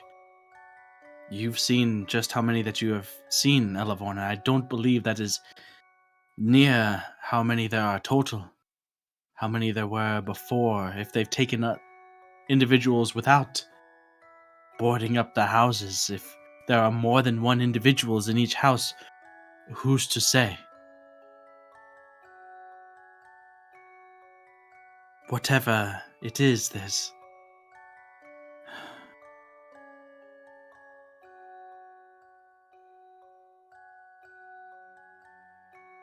a difficult decision you bring, Neredion. What happens to those like him when Logain dies? We know the answer to that. But what do they do after?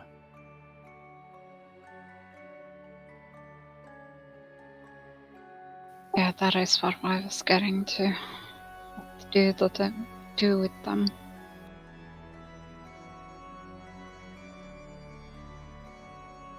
You said that you have no place leading worthy.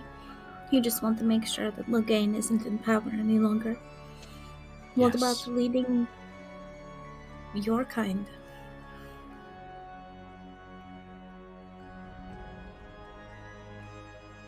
That is an interesting proposition.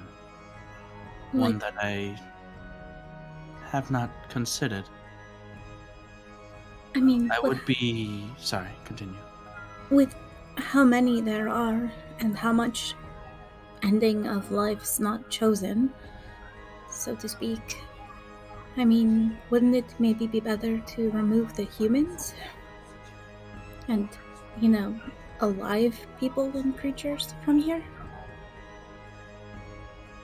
How? It is. We check them all for disease before they leave, but that it is something in the water here that makes everybody sick, or whatever story you want to tell. Perhaps, although there are no doubt many spawn, their numbers are still heavily in the minority. There are tens of thousands in Worthy. As far as we know, maybe as little as 100, maybe, spawn? Well, I mean, then you could take them elsewhere, maybe, but, the thing is, If right they would now, listen, I do not know exactly what it is, what they will be feeling when they have their senses, their autonomy returned to them. But I will have some time, experience in the curse. If they would listen, I could help them. And I suppose that is a path forward for me, I suppose.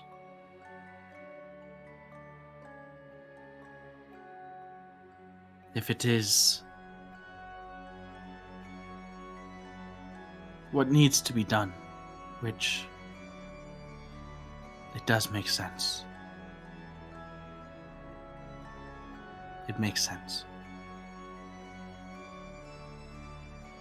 If that is the case, then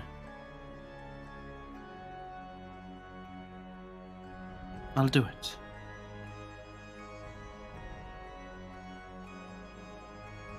Or at least I'll try. I mean, I know it's a lot, but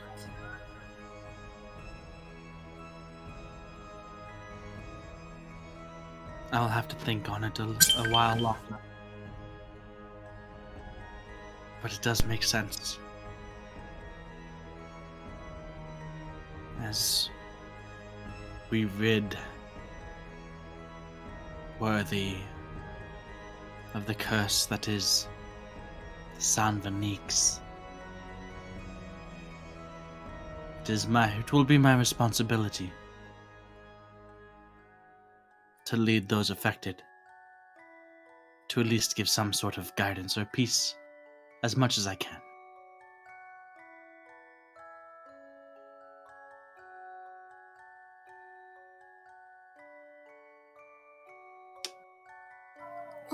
what do you think, Duran? I mean, I know I come up with crazy ideas all the time.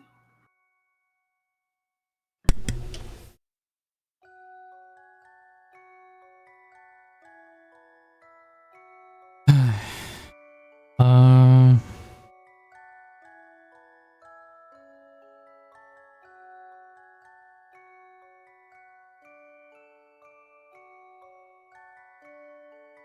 this is really hard.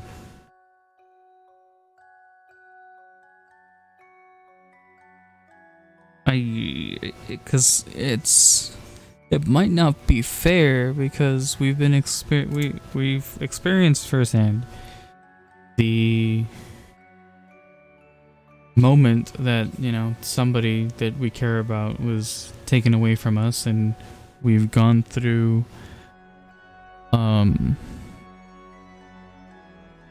the it's not natural, but it was a miracle or will of the gods that that person is still with us today. But it's not the same. I guess it's not, I'd like to think that it's not something selfish, because it's not like I don't care about this person as a person, but it's going back to the idea that even for Alexander, and I appreciate you being here, and I don't consider you any less of a person, you're not supposed to be here. Well, I suppose that really depends on how you interpret that, what you interpret one's purpose to be, and whether or not that is preordained or not.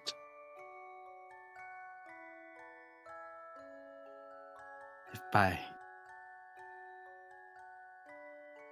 supposed to be here, if I'm not supposed to be here, if you're saying that I should be dead because I am not alive, then the only reason that would be the case would be due to the man in charge of the city here, who was not supposed to be where he is either. And that Now man he- should definitively pay for the crimes that he's done for the natural order. And if all goes as it should, he definitely will. But that doesn't make it any different that you live a life, technically, that is unnatural. Well, there is no denying that. I do not exist in the same way that you all do, nor will I ever.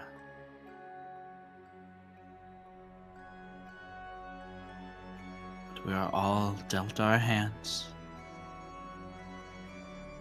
and for me to give up purpose, well, that is perhaps all I have anymore. With no restraints as far as I can tell or see on the duration of my being. My existence is defined solely not by years remaining or years spent, but by purpose. You have a purpose right now, but what would be your purpose if this were all over? Well, Naradian and Elavorn here brought up quite a unique possibility of purpose to guide those that had been turned, that were taken unwillingly, who are new in the curse, confused perhaps, and leading them in such a way that hopefully would not lead to any conflicts or strife between those of my kind and those of yours. What made me think of it was there is that place that has, well, I mean, they're cursed too, but they have a whole town and system. I mean, it wasn't a good system, it was broken kind of, but even the basic nature of that place, I'm not sure it would accept them. I mean, it might be a problem, like going into a house or something, but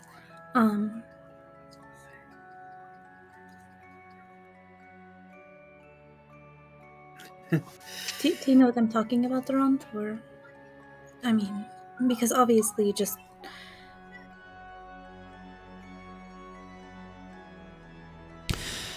I don't know. Okay.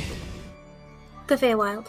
I'm talking about the Feywild, where there was the commune of like all of the lycanthropes that were cursed, and they had like the village, and it's like permanently twilight, so there would be no sunlight for them to worry about, or not as much, or maybe it'd be bad because then there's no nighttime at all, and maybe the twilight would be bad. I have no idea. There's just Debating what would make a successful and functional society of vampires is well a ways away. We still have a monumental task in the immediate future, and that is of dealing with Logain and Michelle. Even after that, should we be successful assisting the individuals, helping them manage their cravings and instincts that are so fresh and strong in their minds and in their person, would come first before any sort of community could even be formed.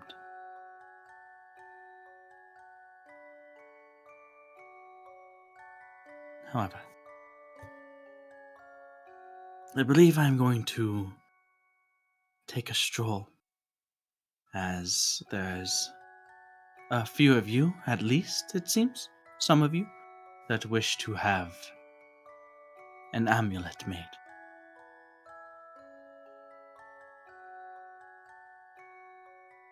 He looks around courteously and stands. We will keep this one here. If the plans have changed, there's no reason to make a decision on one as opposed to the many, yes? You should be one of the others that are freed when we kill Logain. Freed, perhaps. Should we try to secure him even more, or I don't believe he will be any trouble for the time being. I will make more appropriate accommodations when I return.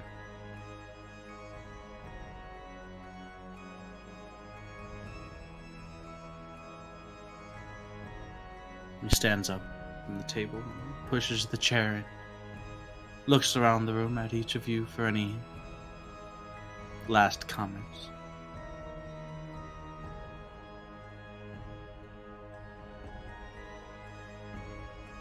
And maybe, if not Brelan, then definitely Logain will have some answers into this other individual that you are looking for.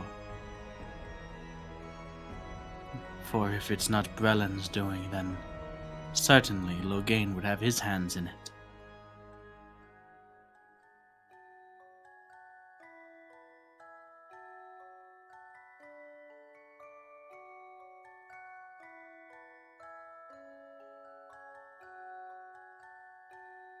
And he walks over to the door and turns into a fine mist slipping under the crack underneath the doorway and out into the nighttime air.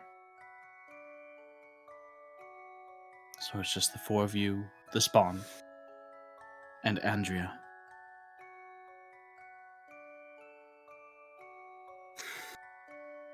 She walks over, after collecting some of the cups that you all had drank from.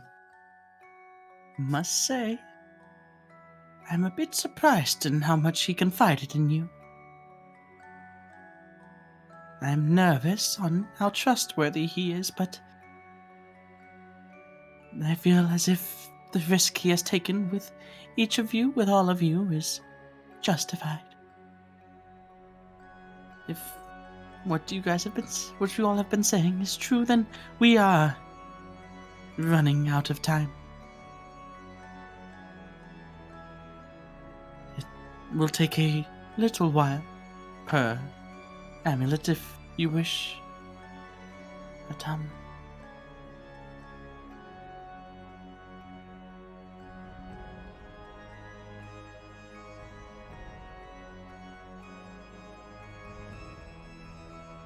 I hope that we are right about you, is all I can say.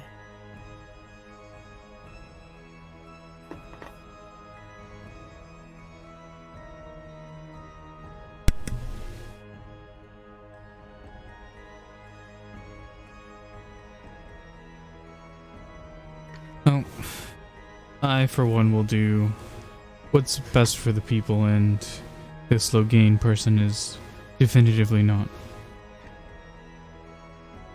Yeah, but Duran said this is not right for the people.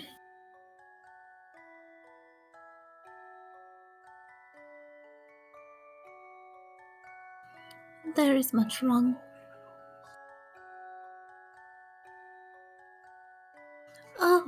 Oh, Durant, I'm not sure exactly what it does, but that new mask you have? Yes. Do you think that might keep Alexander, from being influenced so heavily? Just when we're about to go face Logain and probably his wife or whatever that's going to be. I mean, those times when you fell under, or that time when you were under the control of Korvat, that was pretty bad. I mean, we've seen that it's very bad to have a strong ally be, against us. I mean, does it?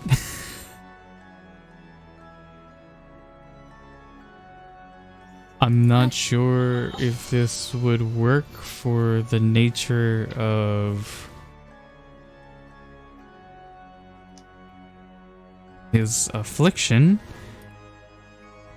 considering I think it's a little bit less external and more internal.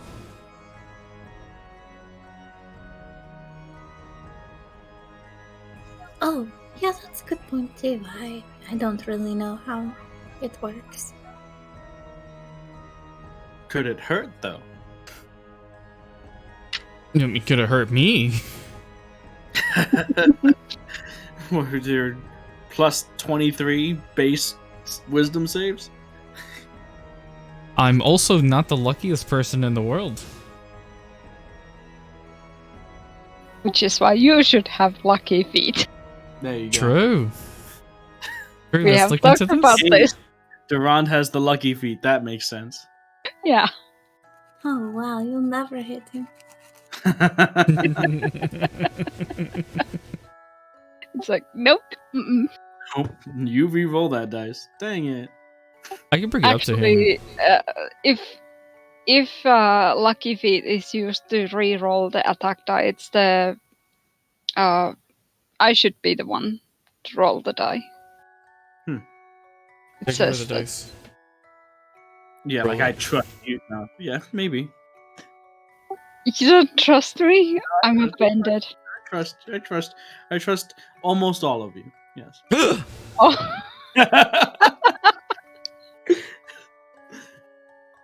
almost all of us.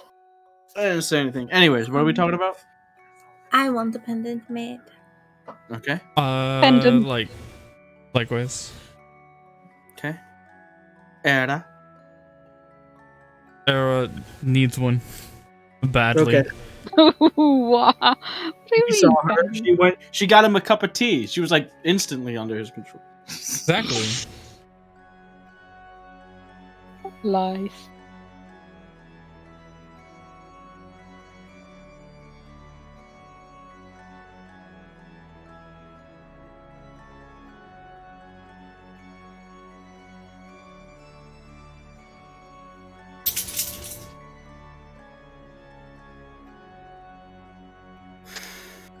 All right.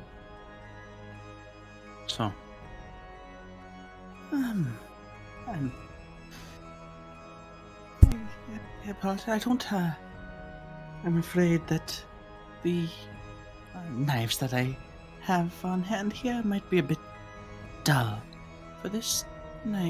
Looking at you, you seem like individuals well equipped. Perhaps you have blades that you could use. It is a little bit of a nasty business collecting the blood, but we don't need much, fortunately.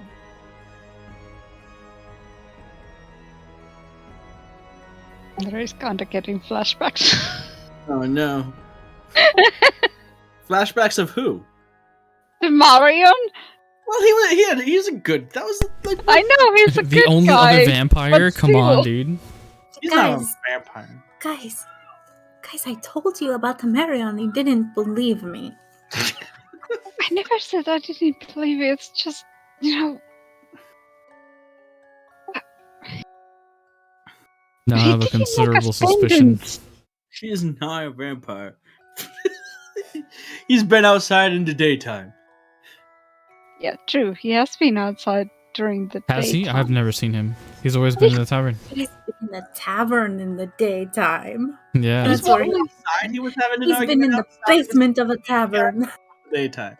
He has been outside during daytime. Only in the story that I told. He has been. Okay. The only way to be sure is to stab him through the heart with a wooden stake. Please don't. That's the only way to be sure. Neri might have something against that. The only way to be sure is to cast Tidal Wave on him. It's the only way to be sure. Oh, true. Please don't. Neri might have something against that too. Oops, I tripped and cast tidal wave. Oh no! Sorry, it slipped. God. No, I don't. Hey, Mr. Marion, you want to come to church with us? It's like, nope. You have such a keen sense of fashion, and I was going to get some things for the temple, and I was wondering if you could come advise me because you're just so beautiful. You have a nice sense of fashion, but it's missing something, I feel. Like, you're so elegantly dressed. Maybe a holy pendant or four. You. Four. Just takes it on his horns.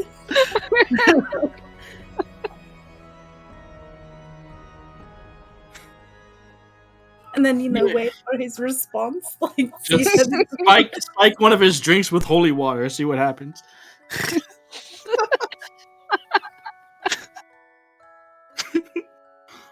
Just fake a wedding. Invite him to the wedding that is held at a temple. All right, we're gonna put up. We have to set up this hoax, this faux wedding, just to find out this elaborate hoax. This is how you find out if someone's a vampire or not. That's the easiest way. Yeah. Just ask them if they want to come to the wedding. Yeah. Actually, you gotta make it believable though. So you have to find two people. You have to play matchmaker. You have to set them up to like run into each other spontaneously in the most romantic way possible. Have them fall in love. No. Yes. No. Anyways, everyone is getting a pendant made.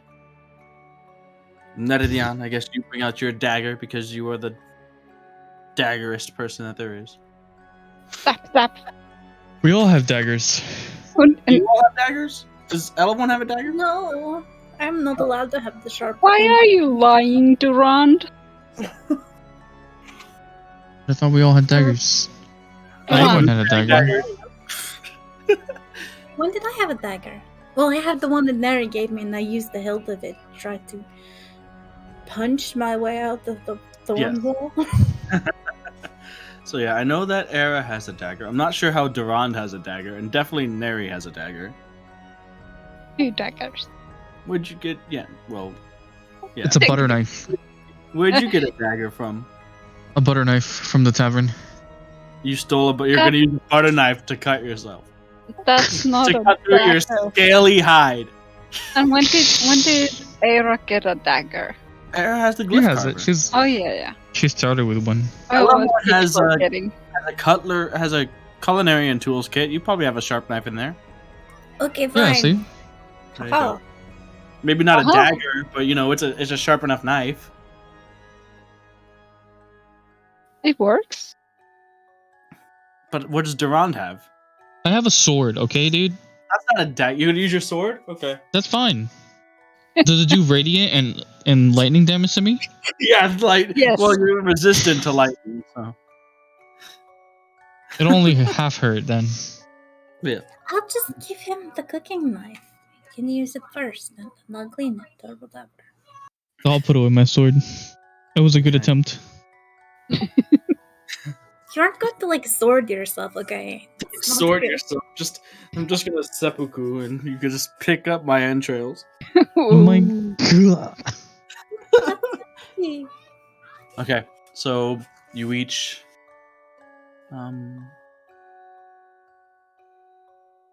slice open a bit of your palm or back of your hand, or however you want to go about it to Reopen old wounds.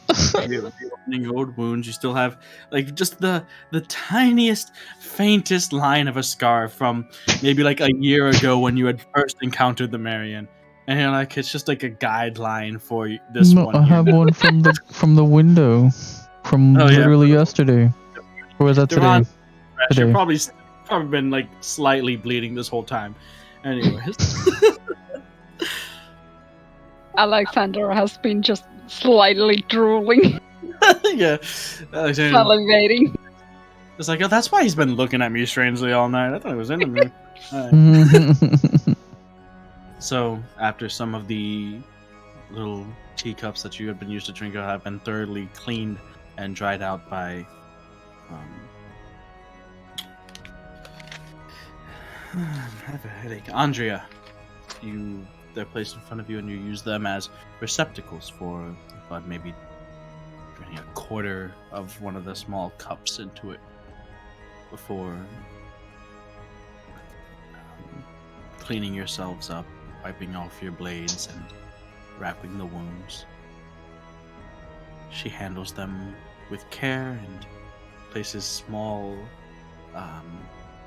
pieces of parchment over them and sits them up on her shelf just until Alexander can come back to try to keep them as contaminant free as possible.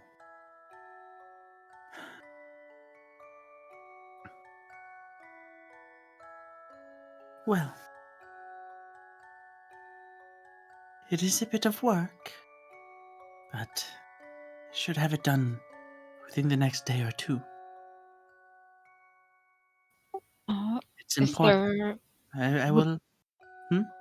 would there be anything else that how we could help with the whole process of creating this?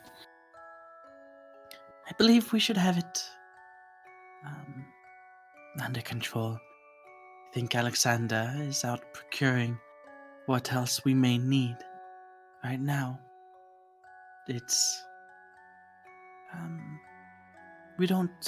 he doesn't like taking things, but it's necessary. He should have just said so, I guess, but I could have just gotten the items needed. Well, you've seen at least a snippet of his abilities, what he can do. He can get in and out of places fairly easily. True, but if he doesn't like taking things, then that's not that much of an issue to me. Oh, well, that's good to know. You can see her kind of mentally tallying the little like knickknacks around the room. Okay. Not as much of an issue as it should be. Don't worry. I won't be. I'm nice enough to keep my hands to myself when necessary. No, you see, it's kind of flushed. Like, no, that wasn't.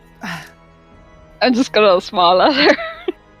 She kind of sheepishly smiles back. I'm sure that if you check in tomorrow night with Alexander, you seem to have a way of communicating with him. Or if you let me know where it is that we could perhaps find you, we can give you an update on where we are with the pendants, and you can in turn update us on where we are with Brelin and dispelling the fog that protects Logain and Michelle.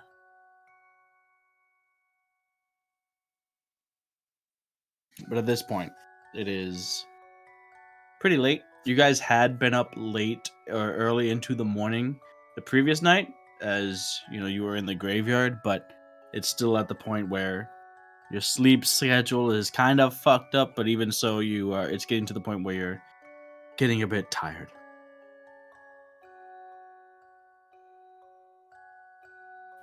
Is it still like nighttime that we should be worried about the plague doctors or? It's like at this point it's probably like midnight, yeah.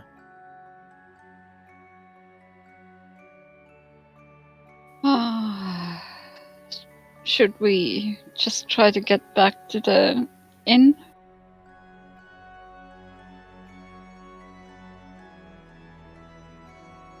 Unless would it be too much of an issue if we would just crash here again?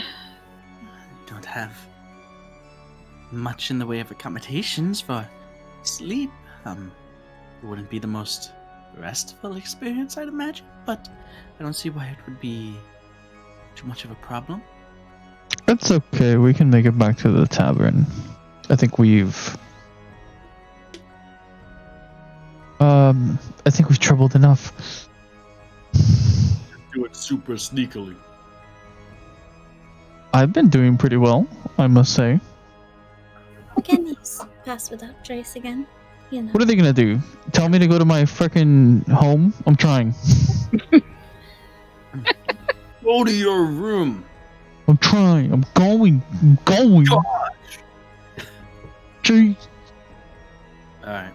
So are you guys heading back to the tavern now? Or I are you guess. gonna do something else. It's up to you.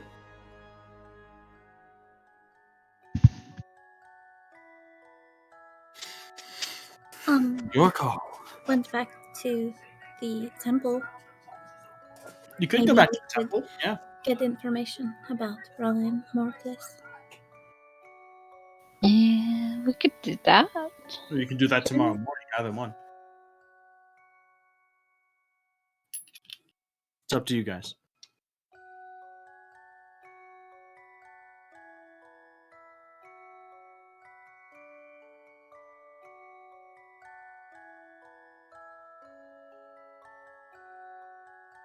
Where are we going? Over there. Thank you. I'm gonna go to the temple. I guess Neri would follow Eleborn. I'll follow wherever she's going. I would think Okay. that she's going to the tavern, but... Alright. Are you casting pass with Elevorn? Yes. Okay. Stealth checks from everybody. And I need either a perception or survival check from you, Elevorn, as you are leading the way.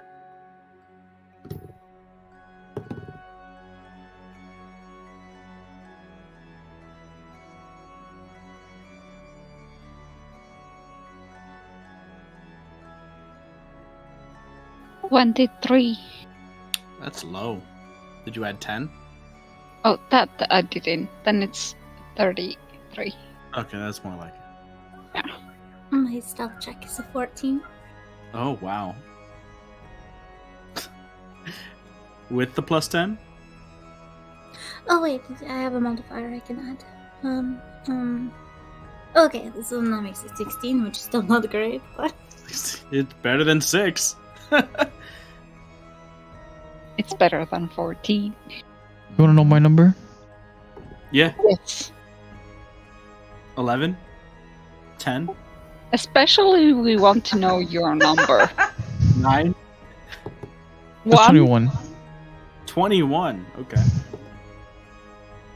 I rolled a natural 20, and then I rolled an 11. Aw. There's your only natural 20 for like the next combat. Era?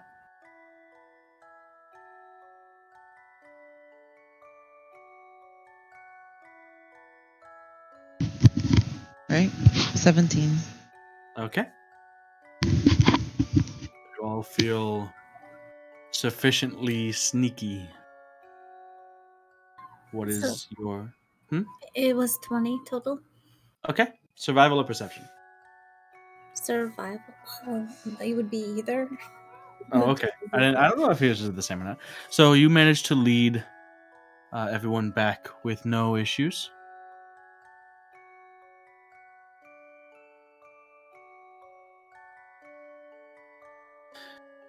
And you arrive at the temple. It's maybe 20 minutes, half an hour past midnight when you arrive.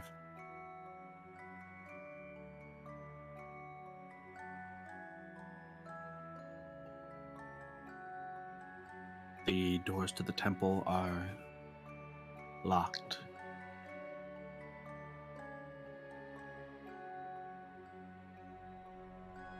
Can I knock at the door? You can. I want Cele to roll a percentile dice for me.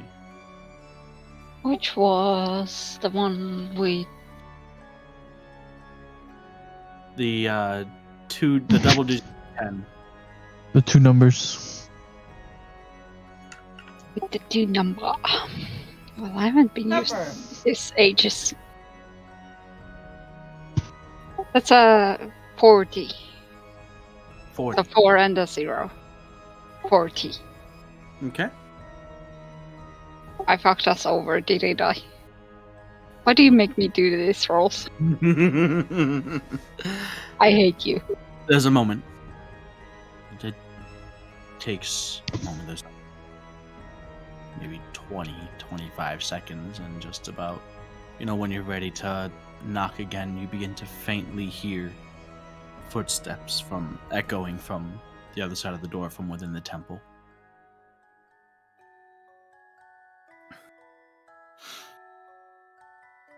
As you look around and kind of cursory glance back to make sure that you're not being watched or haven't been followed,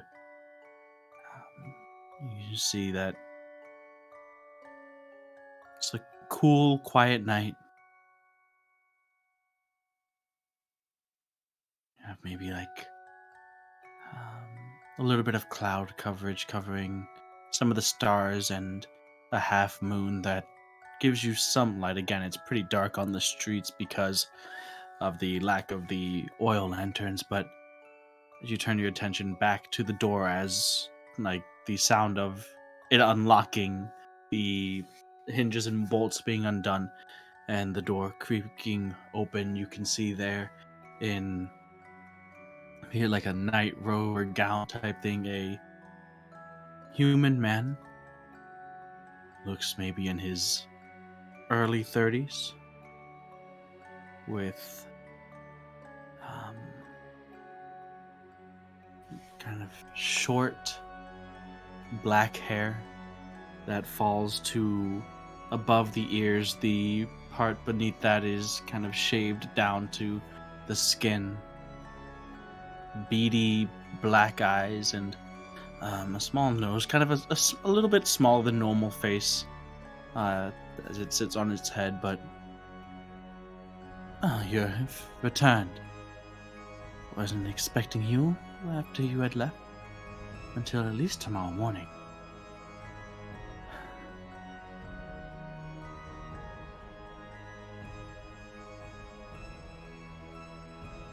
Well, Sir Bernard? Yes. Oh, hi. Yeah, I just, well, we have, we need to find the Brelin Mortis. I believe that Gertrude, she would have more information. She was the one who worked more directly with him, but is that pertinent now? Are you going to go for him tonight?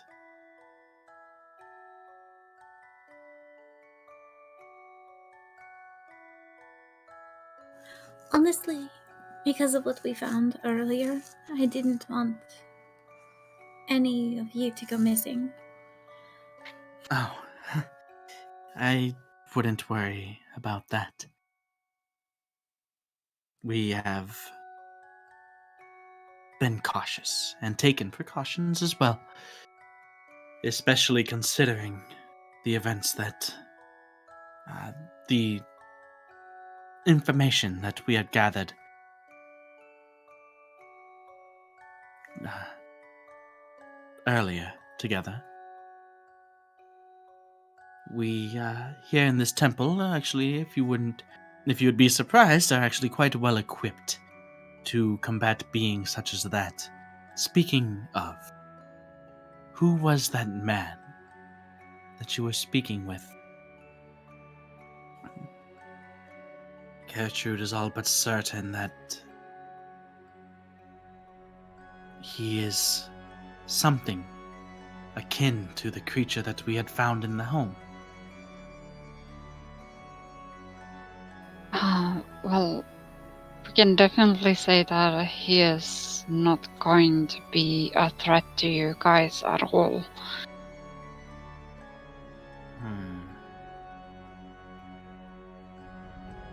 I don't think it's really our... Well, it's his business to explain himself to you, I think. If you guys just manage to ever talk to him, I guess. But we can definitely assure that he isn't any threat to you guys or us, or is on our side.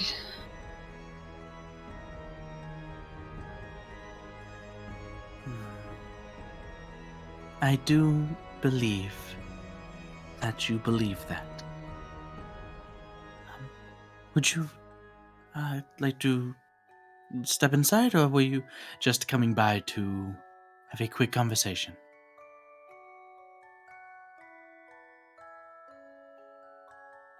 There is just a look at everyone else. Would it be... I mean, I don't want to impose entirely, but also there's concern about what is going on in the city, and you are the only links to information and ways to bring down the protective barriers. So, if anything happens to any of you, we have no way to do anything. Yes. I feel like I've had the same concern with regards to you lot as well. There is certainly people, individuals, the doctors that will be looking for the ones who had caused a commotion, the ones who had broken into one of their condemned homes. So I think it might be best for your safety, and as you have expressed concern for ours, that maybe you stay here for the evening. If that is agreeable.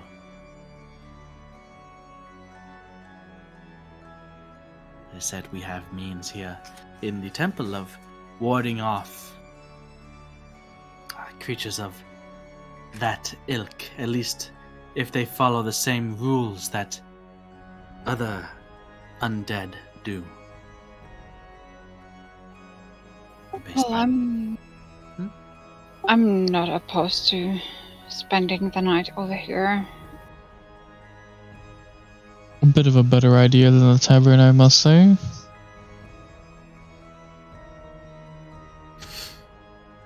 Well, very well. Please come inside. And he closes the door behind you as you all walk in, and I will procure some blankets and pillows for you too. We have plenty of benches and pews that will have to serve as beds for you, if that is all right. It's fine. I'm sorry, Can- Nimue. No, it's okay. I was just going to say, can I insight check him? What are you? Go ahead, make an insight check. What are you trying to discern?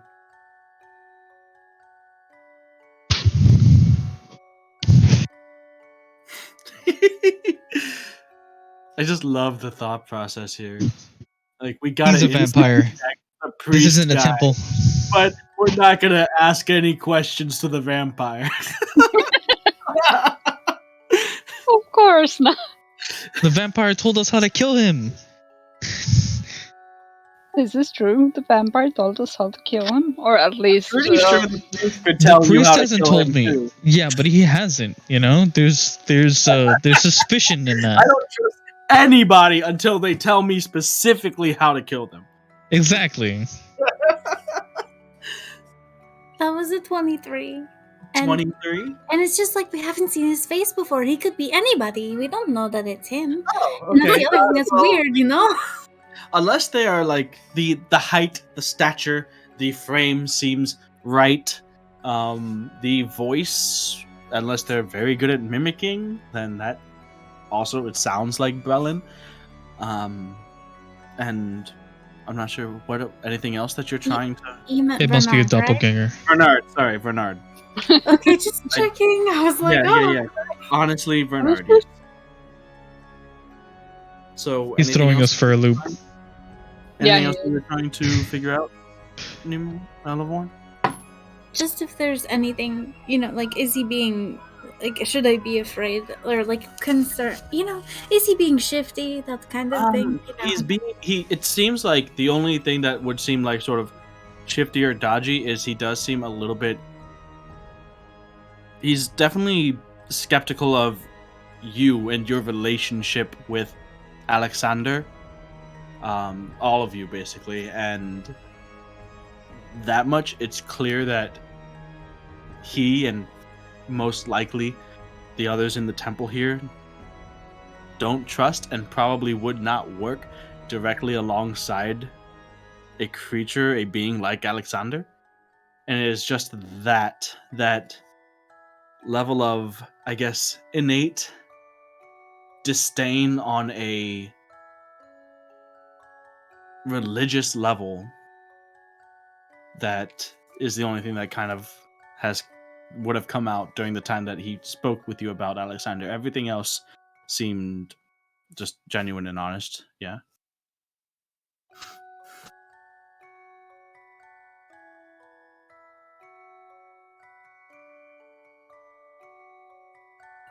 Well, okay. If it's him and he's not, you know, messing with us, then alright.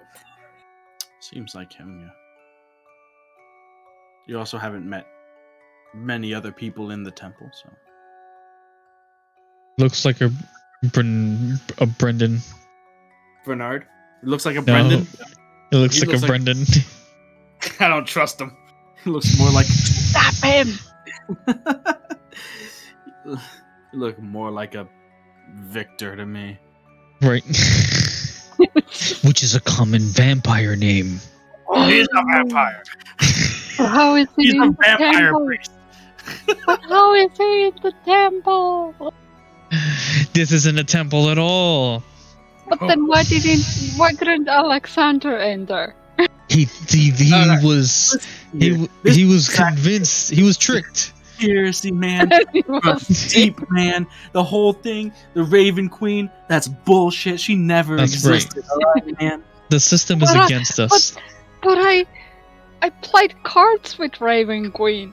Nah, True. man, that's not her, man. This whole thing, man, it's totally a system. It's a conspiracy, man. You hear? Why do you think they keep pools of blood in their temples, man? Moida. Think about it. Yeah. Hold on. Hold on. We're on to something. This is starting to make sense. I'm seeing the law. I'm seeing the light. Alright, anyways. Yeah.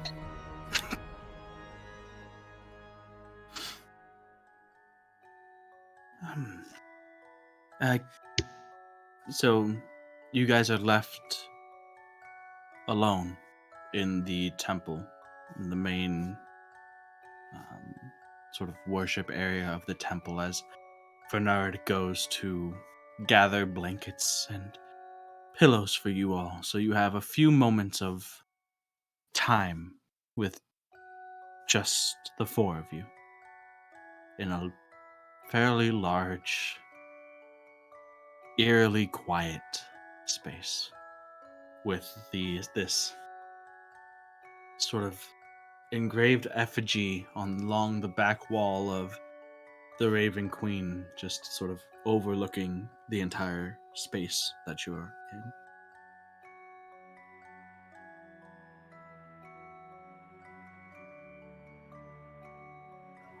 Can I go, like, kneel in front of the effigy of her? Like, not like right up there, but, wherever's, like, Yeah, one so would there's, kind of do that sort of thing. Going forward, there's a few like stone steps that lead up to an area with an altar, and behind it is the beginning of like the recess where that pool is, that sort of like baptism tub, but that is filled with the crimson liquid that you had submerged yourself in once before. And then beyond that, on the other side of the pool, that's where the back wall is, where that sort of engraved, like carved relief of the Raven Queen is. So you walk up the steps and sort of up to the edge of that pool, where you can see it's not as entirely full as the one that you had been in Edgecliff. Seems like maybe it's been on the hard times, weird things, and were they maybe having effect on the temple as well.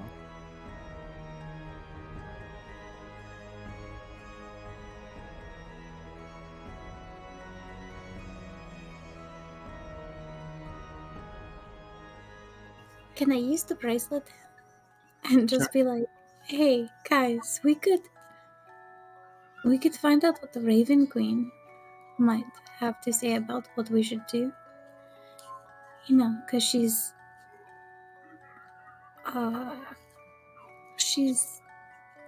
this is, the spawns. That's her domain, kind of. They're obviously out of it, but, if she has an opinion. Wouldn't. But the priest over here were like that Raven Queen is against this, is on death, and Raven Queen is all about the death and keeping that and everything. So, we can still try. It's not a bad thing to try and see if we could get a response from the Raven Queen herself, I guess.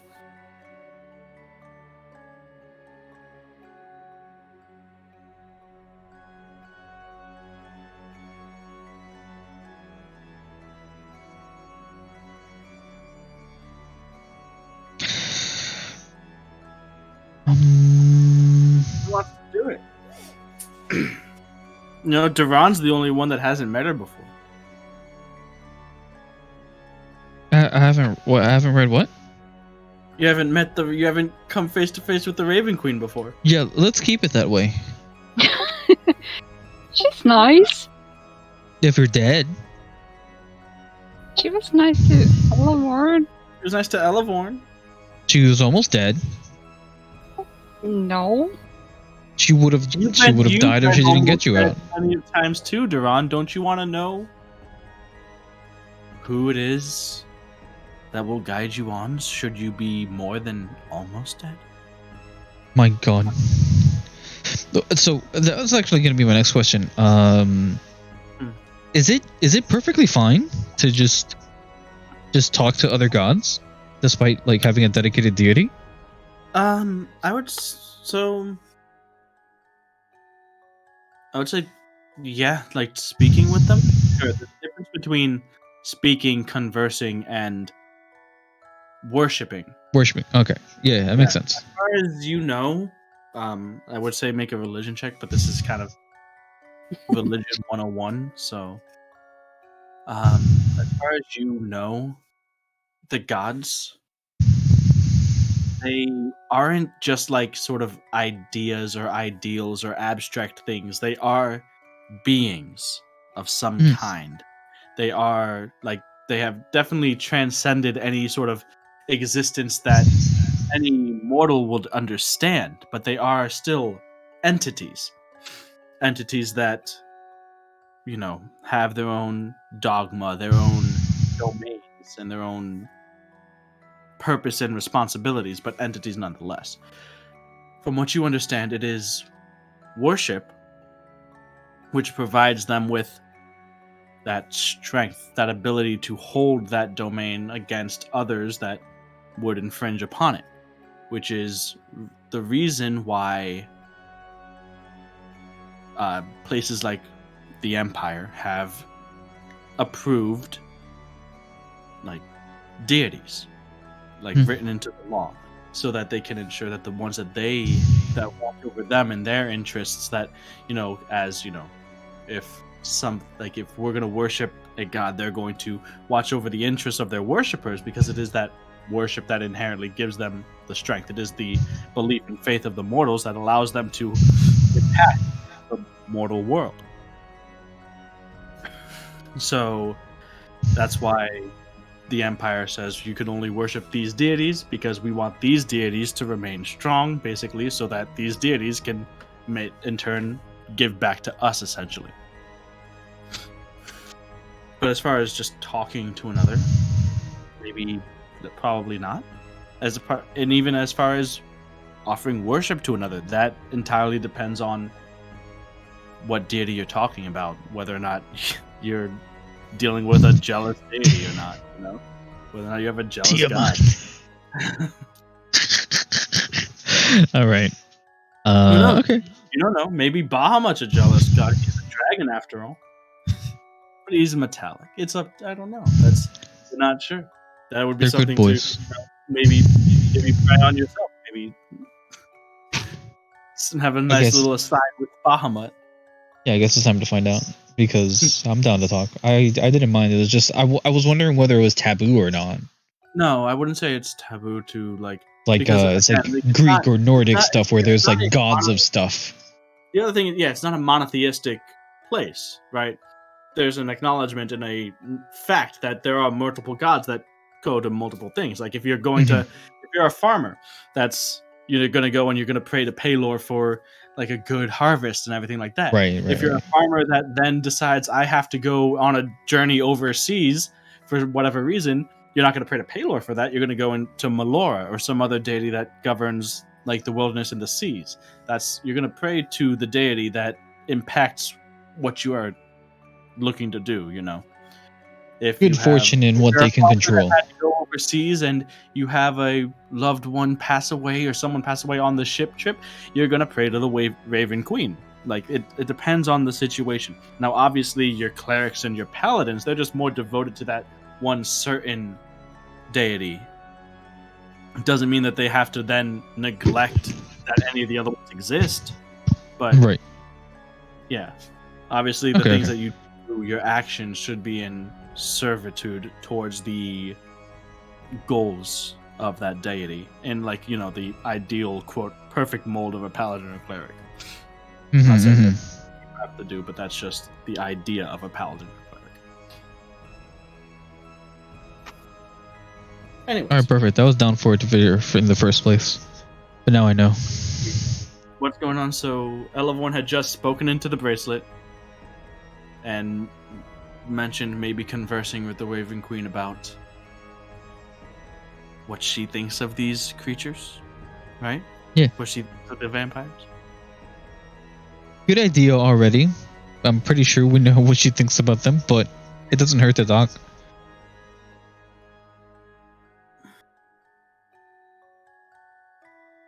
So, Durand, are you walking up towards Elevorn?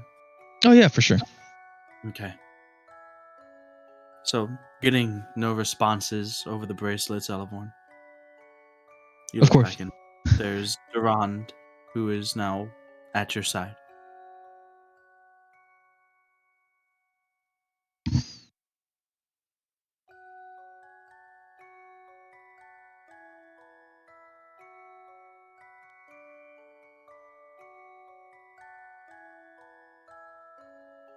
Durand, Elevorn, anybody? Hello? Hello? What do you mean? You know, We're here. We're praying. We're talking. yeah, I mean, I don't know. I was just going to turn to him and be like, she isn't death. She's just the one who guides you to where you must go.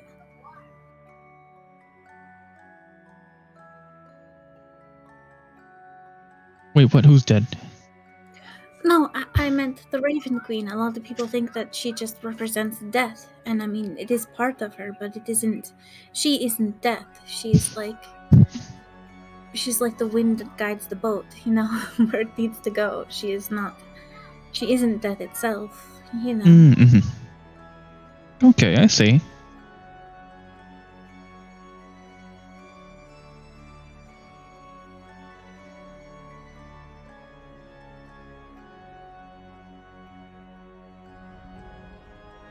I know that the guy in the temple in Edgecliff, he would go into the whatever this is to commune with her, but I'm not sure that would be right.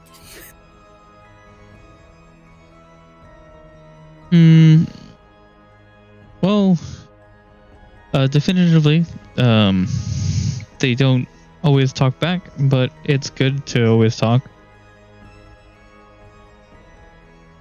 Get things off of your chest.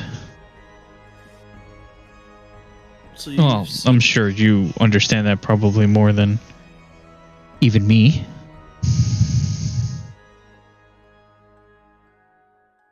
So you've seen even Elevorn do the thing where she actually went in and submerged herself in the pool when you guys had to go and attempt to bring Nerdidion back. That's how she went, and she spoke to and pleaded with the Raven Queen. I don't know if she ever talked to you guys about that experience. I don't think so. Hmm. So I was Well, a lot of stuff happened, so. going to keep staring into the pool, and I'll be like, she was there. It was scary at first, and I was worried about not being able to breathe, but then I saw her. And Neri couldn't be gone, Ella glances over to Durand.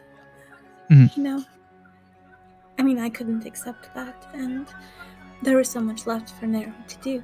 I felt like, so that's what I told her, and she helped. She helped us bring Neri back. But it wasn't. I was afraid, and then I wasn't afraid. She's very.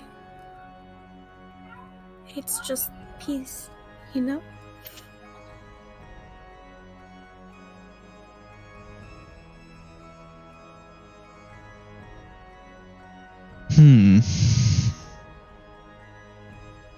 Well, don't get too comfortable to that piece, I guess.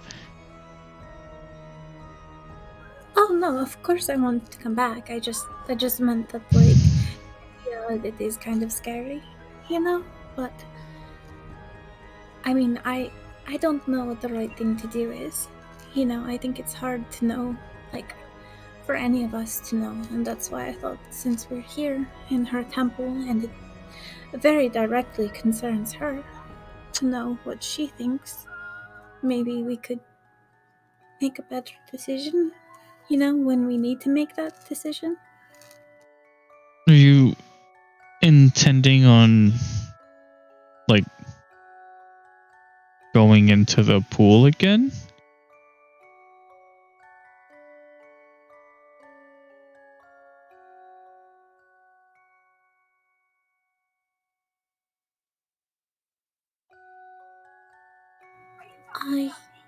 Well,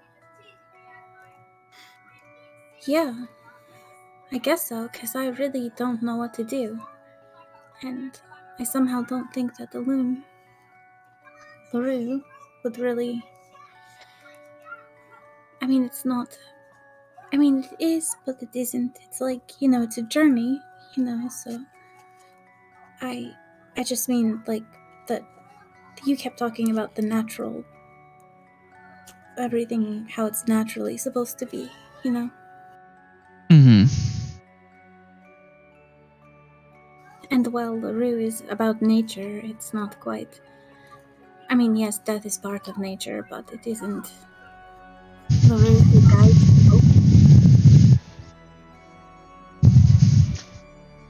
Wind tunnel?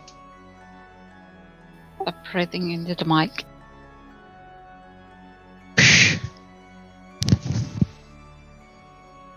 Was that me? No, it was probably me just getting out of the bed. Oh. I was laying down. Okay.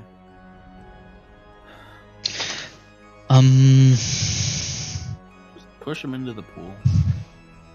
Push me into the boy. Hold on. Okay, relax. All right. I will Look, if something goes wrong, I'm the only one that can, like, help. Please.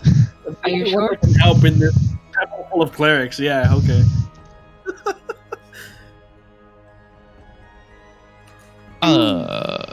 You're not comfortable. I will go again, yeah? You're too scared. Are you kidding me? Are you kidding me? Being such a pussy. You have got to be kidding me. Can I even submerge myself? Let's say this pool isn't big enough for me. Oh, it is. You've got. It's a fairly large pool. Where did they get all look. this blood? Like, it's probably enough. It's not as deep or as large as the one in Edgecliff, but it would be definitely enough for you to either like kneel or lay down in it to submerge yourself. Yeah. All right. I am a man of faith. Of course, Bahamut would not let anything bad happen to me in this regard. Bahamut is gonna come down and be like, "Why are you praying to the Raven Queen?" True. Here, you should maybe take off your armor, because yours is metal. It's hard to get that stuff out of. Yeah, I think I'd feel more comfortable anyways. You mentioned the whole not breathing thing. Alright. So the armor that you have comes off easily. Clink, clink. Yep. Just nice little clasps, courtesy of Summer. Bless your soul. Whatever's left of it. So the armor comes off. Bag any weapons, shield. Put down. Ron's left very simple clothes. Hopefully he has extras. I don't. Fuck.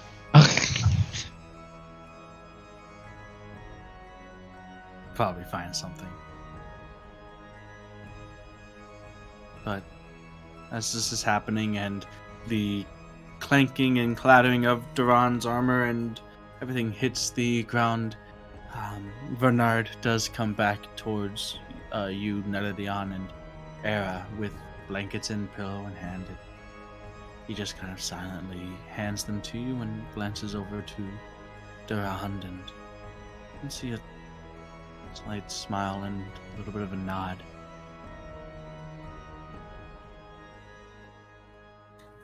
I'll hold your hand if you want. I'll say thank you to Bernard. Thank you for this. Yeah, you're welcome. It's a real test of one's faith to commune in such a way. If he's able to go through with it, of course. We'll see. It's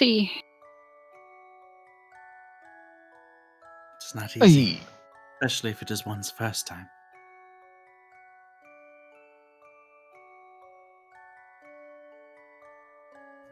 Are you sure? ay, I think. Uh, I think I'll be okay. I know that you'll be okay. I mean, I mean, you'll be okay. no. It's just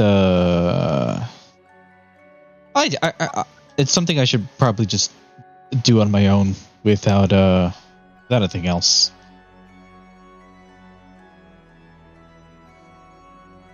Okay. So, down to your small clothes, Durand. Boots off, armor off.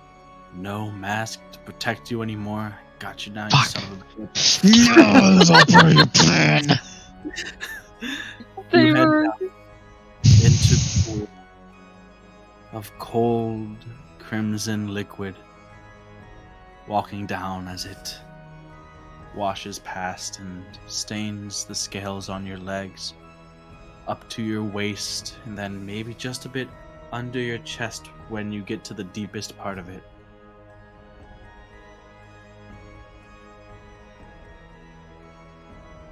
It chills you to the bone. It is cold. The temple itself was sort of unnaturally cold, just the atmosphere, but this liquid, it feels somehow colder than the atmosphere, as if it's chilled somehow. To the point where you're nearing the point of shivering. And it's odd. You feel like for the moment you're just standing there, your muscles and everything tense and clenched against the cold. It doesn't get easier. You don't get used to it.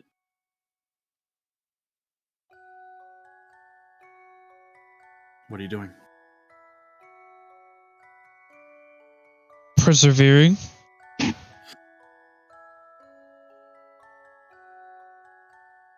Okay. You look back towards Elevorn. Elevorn, you see Daran just standing there, head and shoulders above the pool. Exhaling. Inhaling. One deep breath and then plunge. Alright. You watch as Duran submerges himself under the pool of liquid and you no longer see him. The ripples from him submerging begin to still.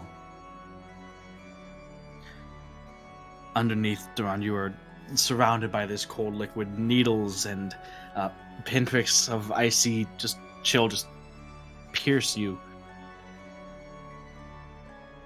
You can hold your breath for a good amount of time if you chose to. And your natural instinct is to continue to do so. About half a minute passes, 2 minutes pass, until Elevorn's when you see the first signs of little bubbles making their way to the surface. Another minute creeps on until the cold of your surroundings, the liquid that is surrounding you, Durand, is contrasted by the burning in your lungs, the need to breathe. You angle yourself instinctually towards the surface as your physical body just desperately craves oxygen. I want you to make a wisdom saving throw. If you choose to stay submerged. See how mentally tough you are, your willpower. That is You don't have 20, advantage. So, 25. yeah. All right. You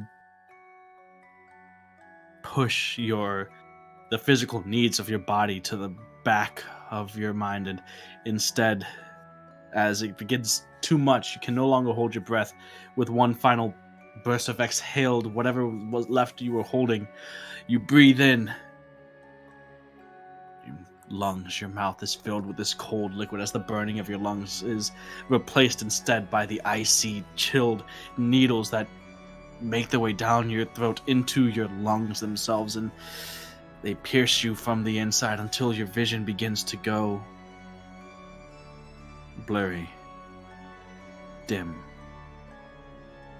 And as you slip from consciousness just before complete darkness takes you in, all of the cold, all of the needles, of the icy needles that stab you from within, stab you from without, are replaced as if you're now floating in warm jello is the sensation.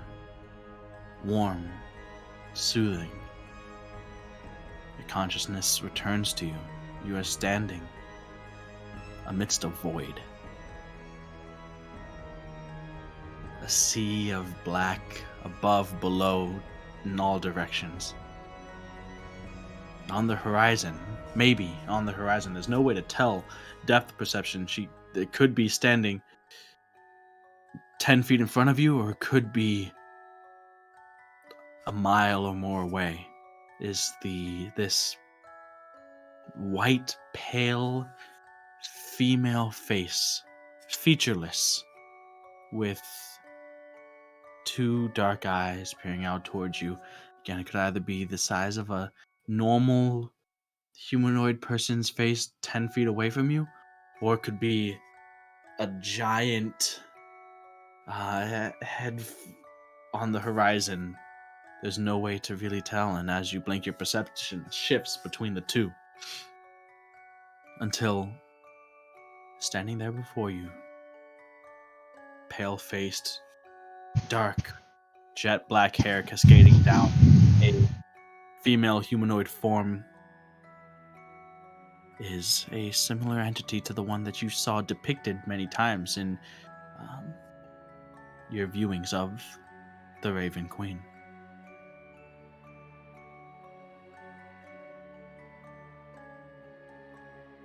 Duen, she says, knowingly.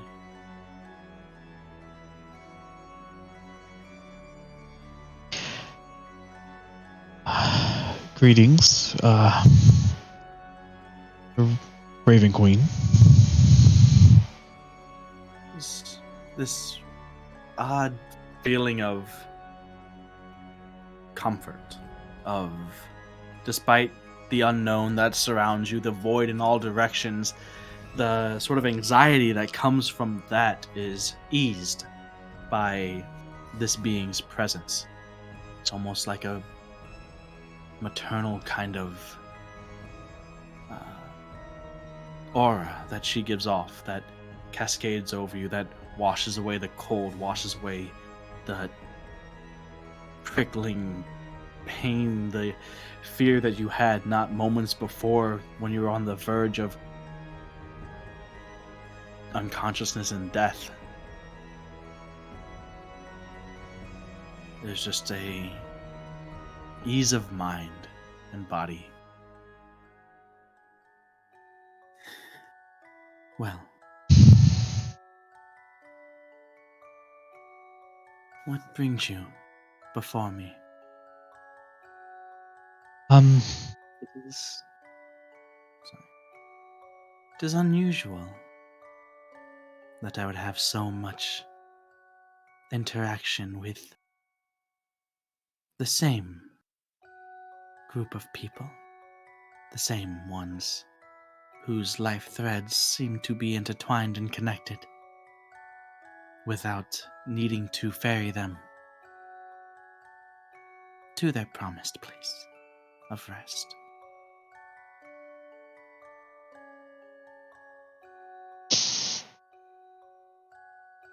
Hopefully, not anytime soon for me, but whenever that day does come, I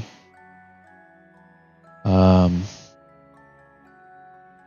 mean, just based off of this feeling, I know it will be well served by you. I'm here to seek your wisdom over what's happening here in this town. It I'm is not my place to dictate what goes on in the affairs of man. If you're looking for a yes or a no or guidance in what to do, I cannot answer that. If you are looking for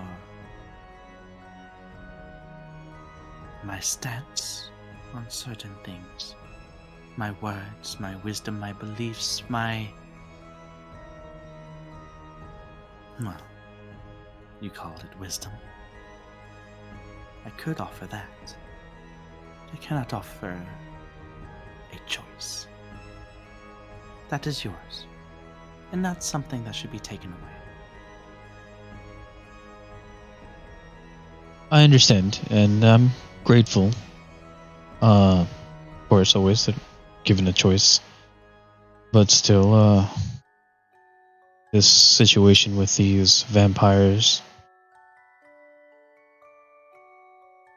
it's completely unknown to me. I'm unfamiliar, really, of how I should feel about them. I am familiar with the beings of which you speak. Perhaps not the specific individuals with which you refer, but those called vampires I know of. I know of them by their absence. I know of their existence by the emptiness. They are beings that I am blind to, and not by choice. I see you, Durand, just as I see all other living beings whose lives, for one reason or other, have come to an end. They come, I see them, they see me.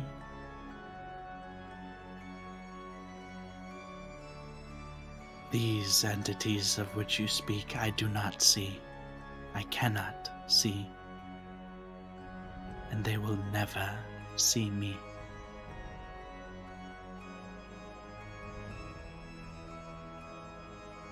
All of a sudden, Durand, you and the Raven Queen in the blink of an eye are standing on the surface of a pool of crimson liquid. A snapshot frozen in time, you look over and you can see there Elevhorn and the others unmoving.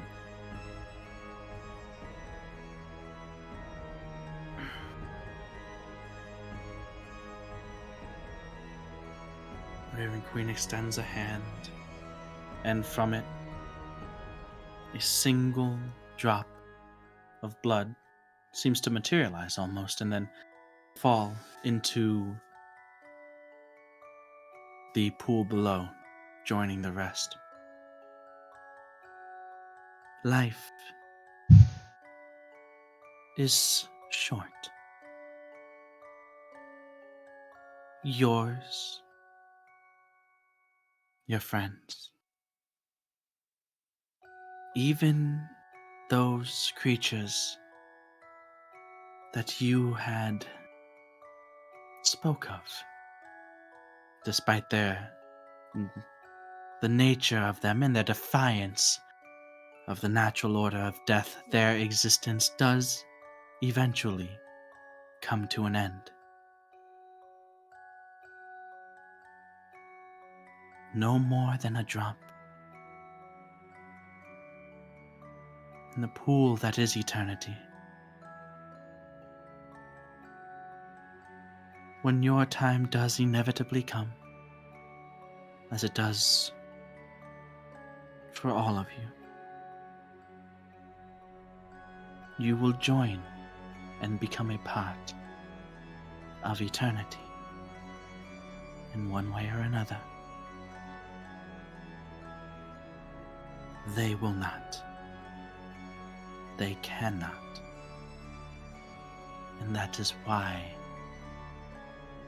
I stand opposed to the idea of the existence of them.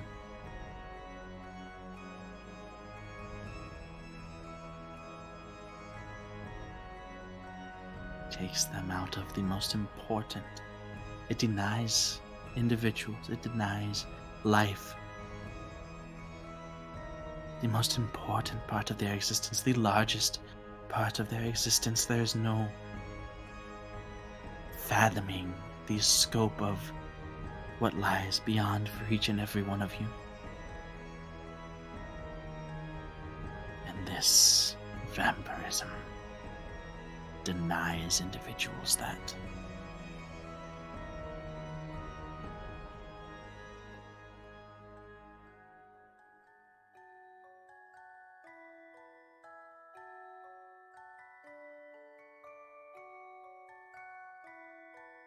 I cannot see them, Durand. They will never see me, nor will they join eternity. It's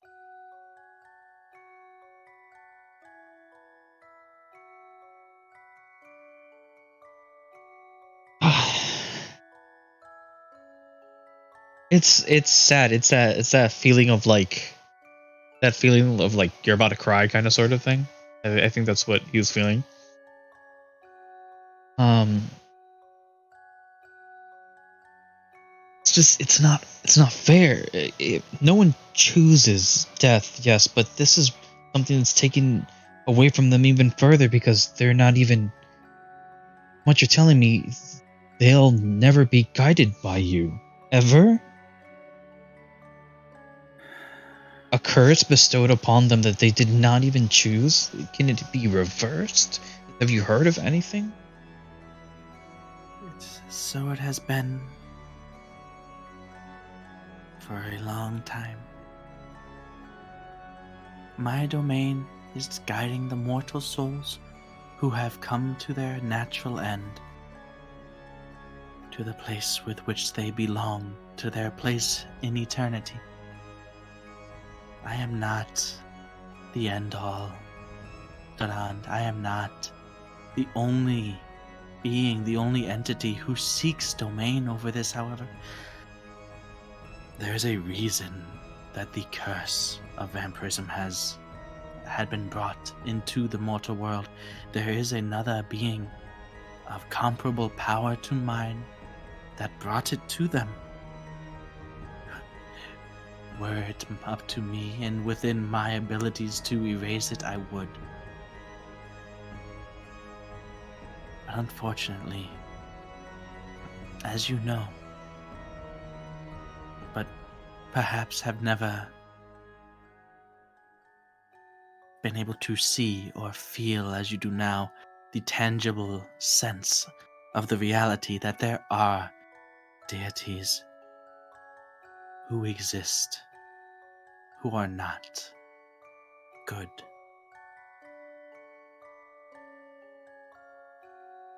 And in some way, they are fed as we are by worship So they are, with every soul corrupted and damned by vampirism.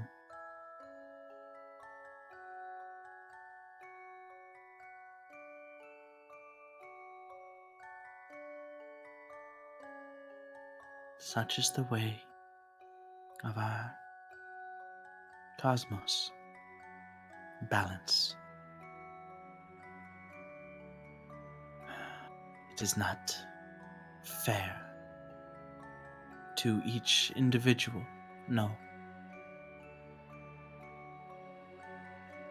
But that is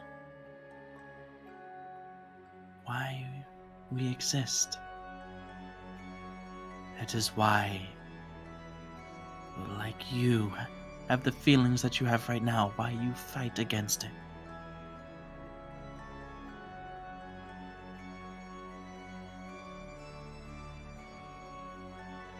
Just as I have my purpose in being and existing, as do you. Though, well, you may never understand fully a being such as myself, the domain of which I control. That is not to say that my purpose is greater than yours.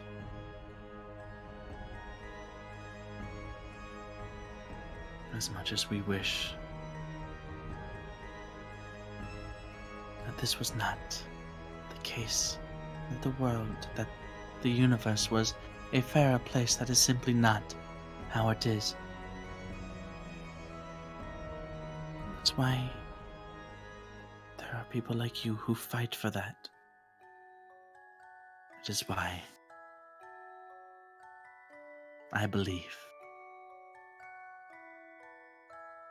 Bahamut has made a good choice.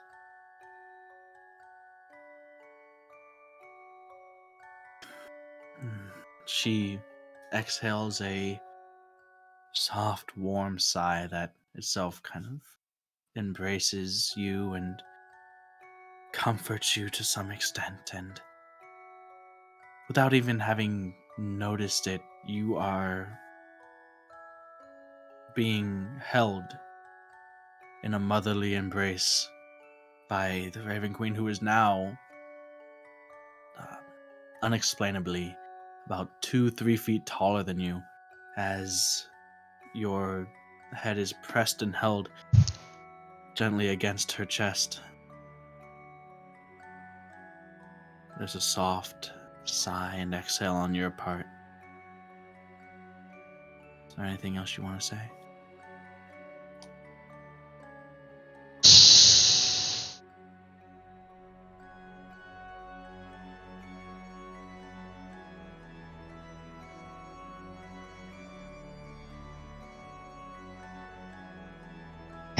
I have one more question, but I don't want to ask it.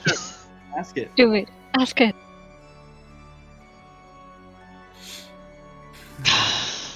This, the embrace is released, and you feel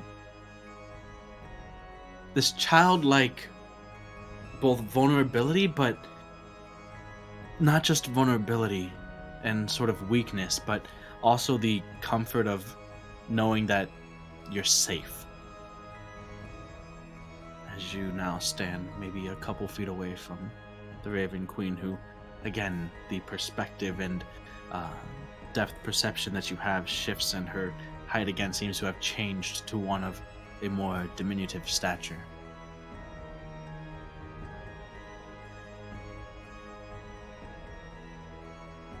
Thank you, Raven Queen. That means a lot to me. I just have one more thing I wanted to ask you. I know decision is, of course, up to me, but how do you feel if these cursed beings, they had a purpose, and good one? Could they be allowed to believe it'd be right for them to pursue in the mortal world? It is not my place to deign over just or unjust, good or evil in the mortal world. I am not saying that these beings would not be capable of such good. I am simply stating that I will never see them. And it is the unfortunate truth that, well, I have ferried people to good places. I have ferried bad people to bad places.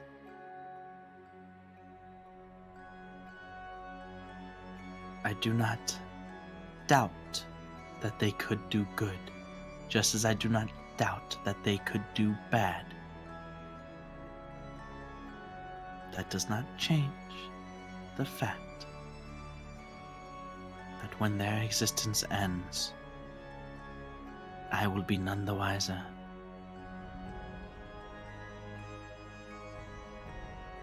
Understand.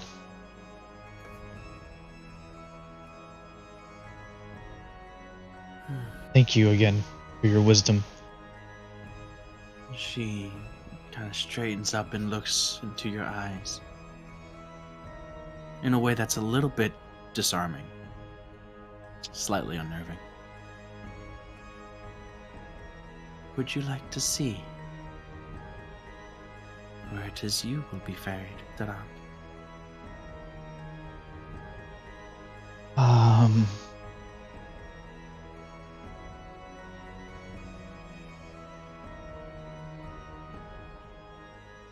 Um.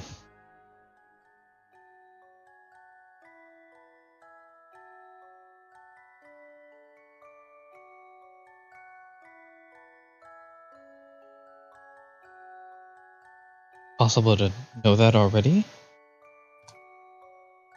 You think you know it?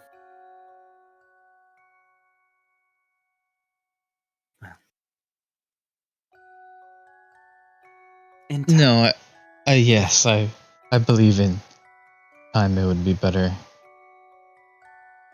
Something that, well, I guess that's, I would believe that's something that goes, against the natural order of things.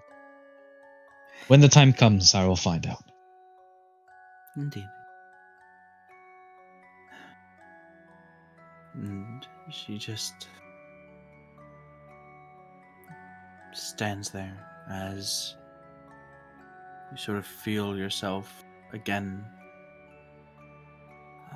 drawing further away. It seems like she was standing close to you, and then she's 10 feet away, then 50 feet, then 1,000 feet away, then maybe a mile away. Now again, the large porcelain visage of the Raven Queen's face and featureless portrait, essentially, is massive in the horizon, and that's your perspective of it.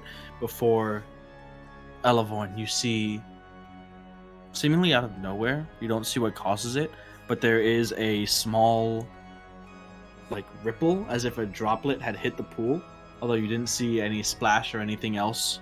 And then a moment later, Duran breaks the surface, standing up, head and shoulders again above it, coughing a little bit and gasping. How long was he gone? From our other's perspective. So interesting. So you saw the bubbles that had come up, Elevorn. They had stopped coming up. About a second later, there's the drop, and a second later, Duran came up. So he was already under there for a while. So in total, he would have been under there for about maybe 3.5 minutes, maybe. You did it! And Eleanor's like standing up and kind of like extending her hand out, you know.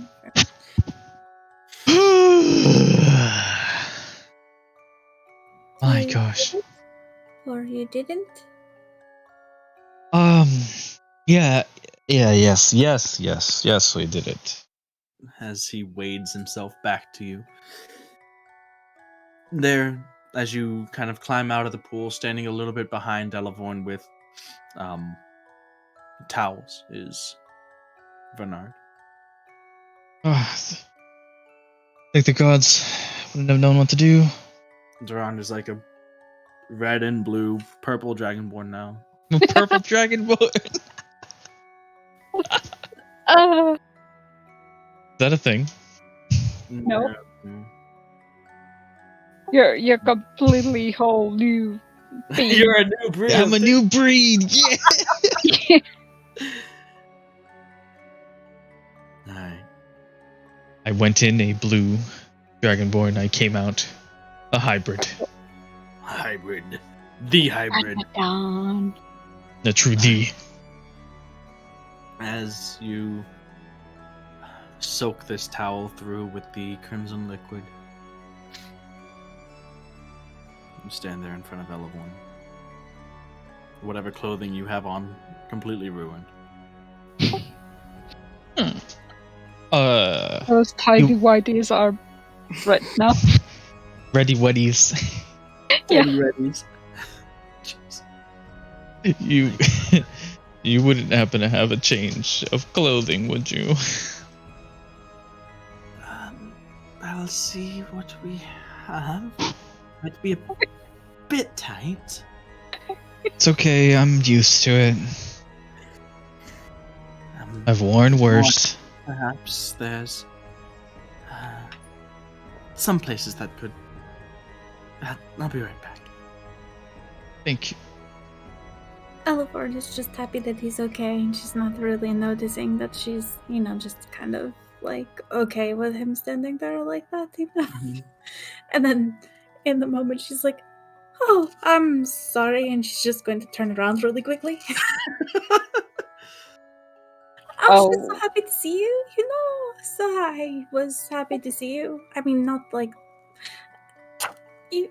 You guys bathed in a river together. What are you talking about? I'm just You've gonna. been in bathhouses together. I'm gonna use the bracelet because I've been watching this from where I am. Like, Elamor, you have seen him naked. Why are you being shy now? I'm not shy. He's shy. You're shy. You're all shy. I'm just trying to be respectful because I wasn't bothered, and now I feel like I did something. A complete oversight on my part, because it's not a single thought that I've had in my entire head this entire time, and it's just been manifested into being.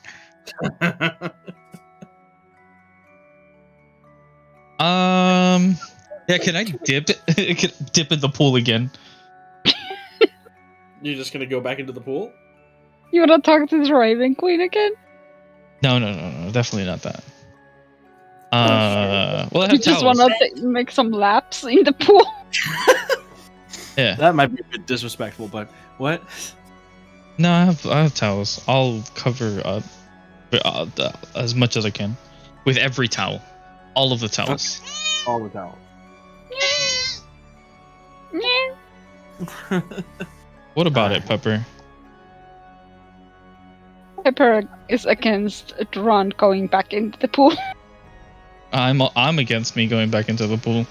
Alright, so Duran now covered in towels, mostly dried off, still a bit stained, might need an actual bath. But there are probably accommodations within the temple, and you can get nice and washed up and changed into your tighter tidy whities then before heading to bed.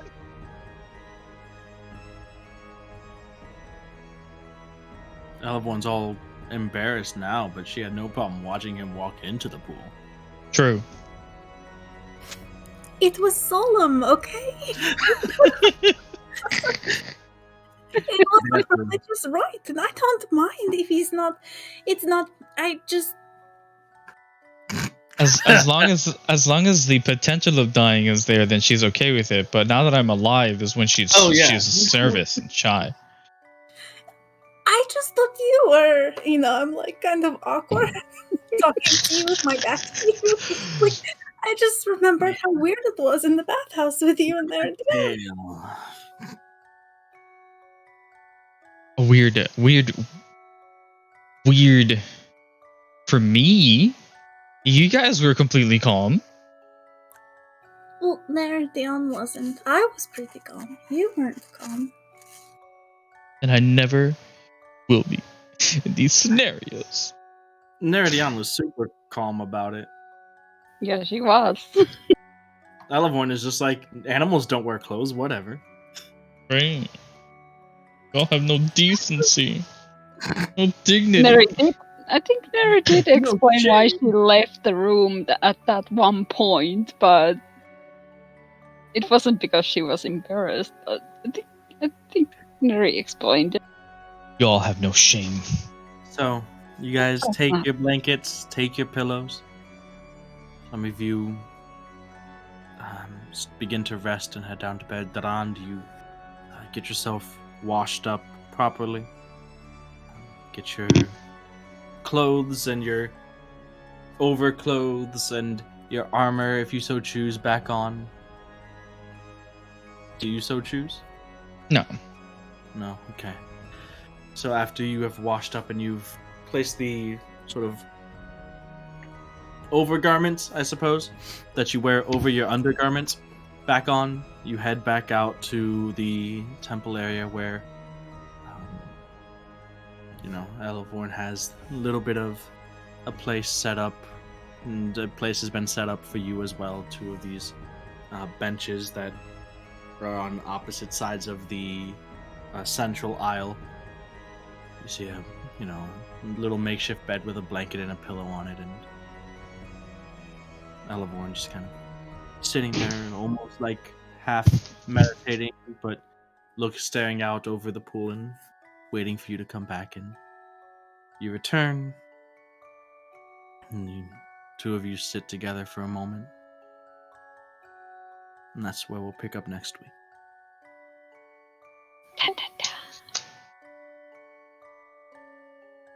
I was waiting for, I don't know, explosions on the wall, and then that's when we'll pick up next week. Well, the temple is collapsing. Zen is in Michael Bay. True. There's a small ripple. You hear a small drop of water or some kind of liquid. You get up and you can see a ripple from the center of the pool. There's another one, sourceless. Until it's almost as if there's an invisible rain hitting this crimson pool in front of you, until one large, slow-moving ripple begins to make its way, and the liquid in the pool seems to extend outwards as if being pushed away by something from the center of the pool here, and growing, emerging from the pool itself. That's where we'll pick the next one. No, none of Shut that. Damn it! Damn it! What? What do you want to fight in here? Nothing. Phantasm. We have to fight. Phantasm 2. Who says we have to fight if something is gonna come up from the pool? Yeah, just call it your new god and move on.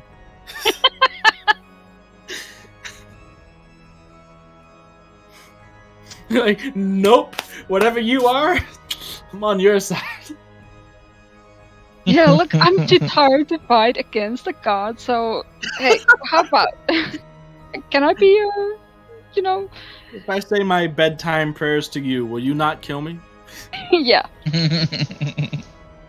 Alright. Good night. Good night. Good night.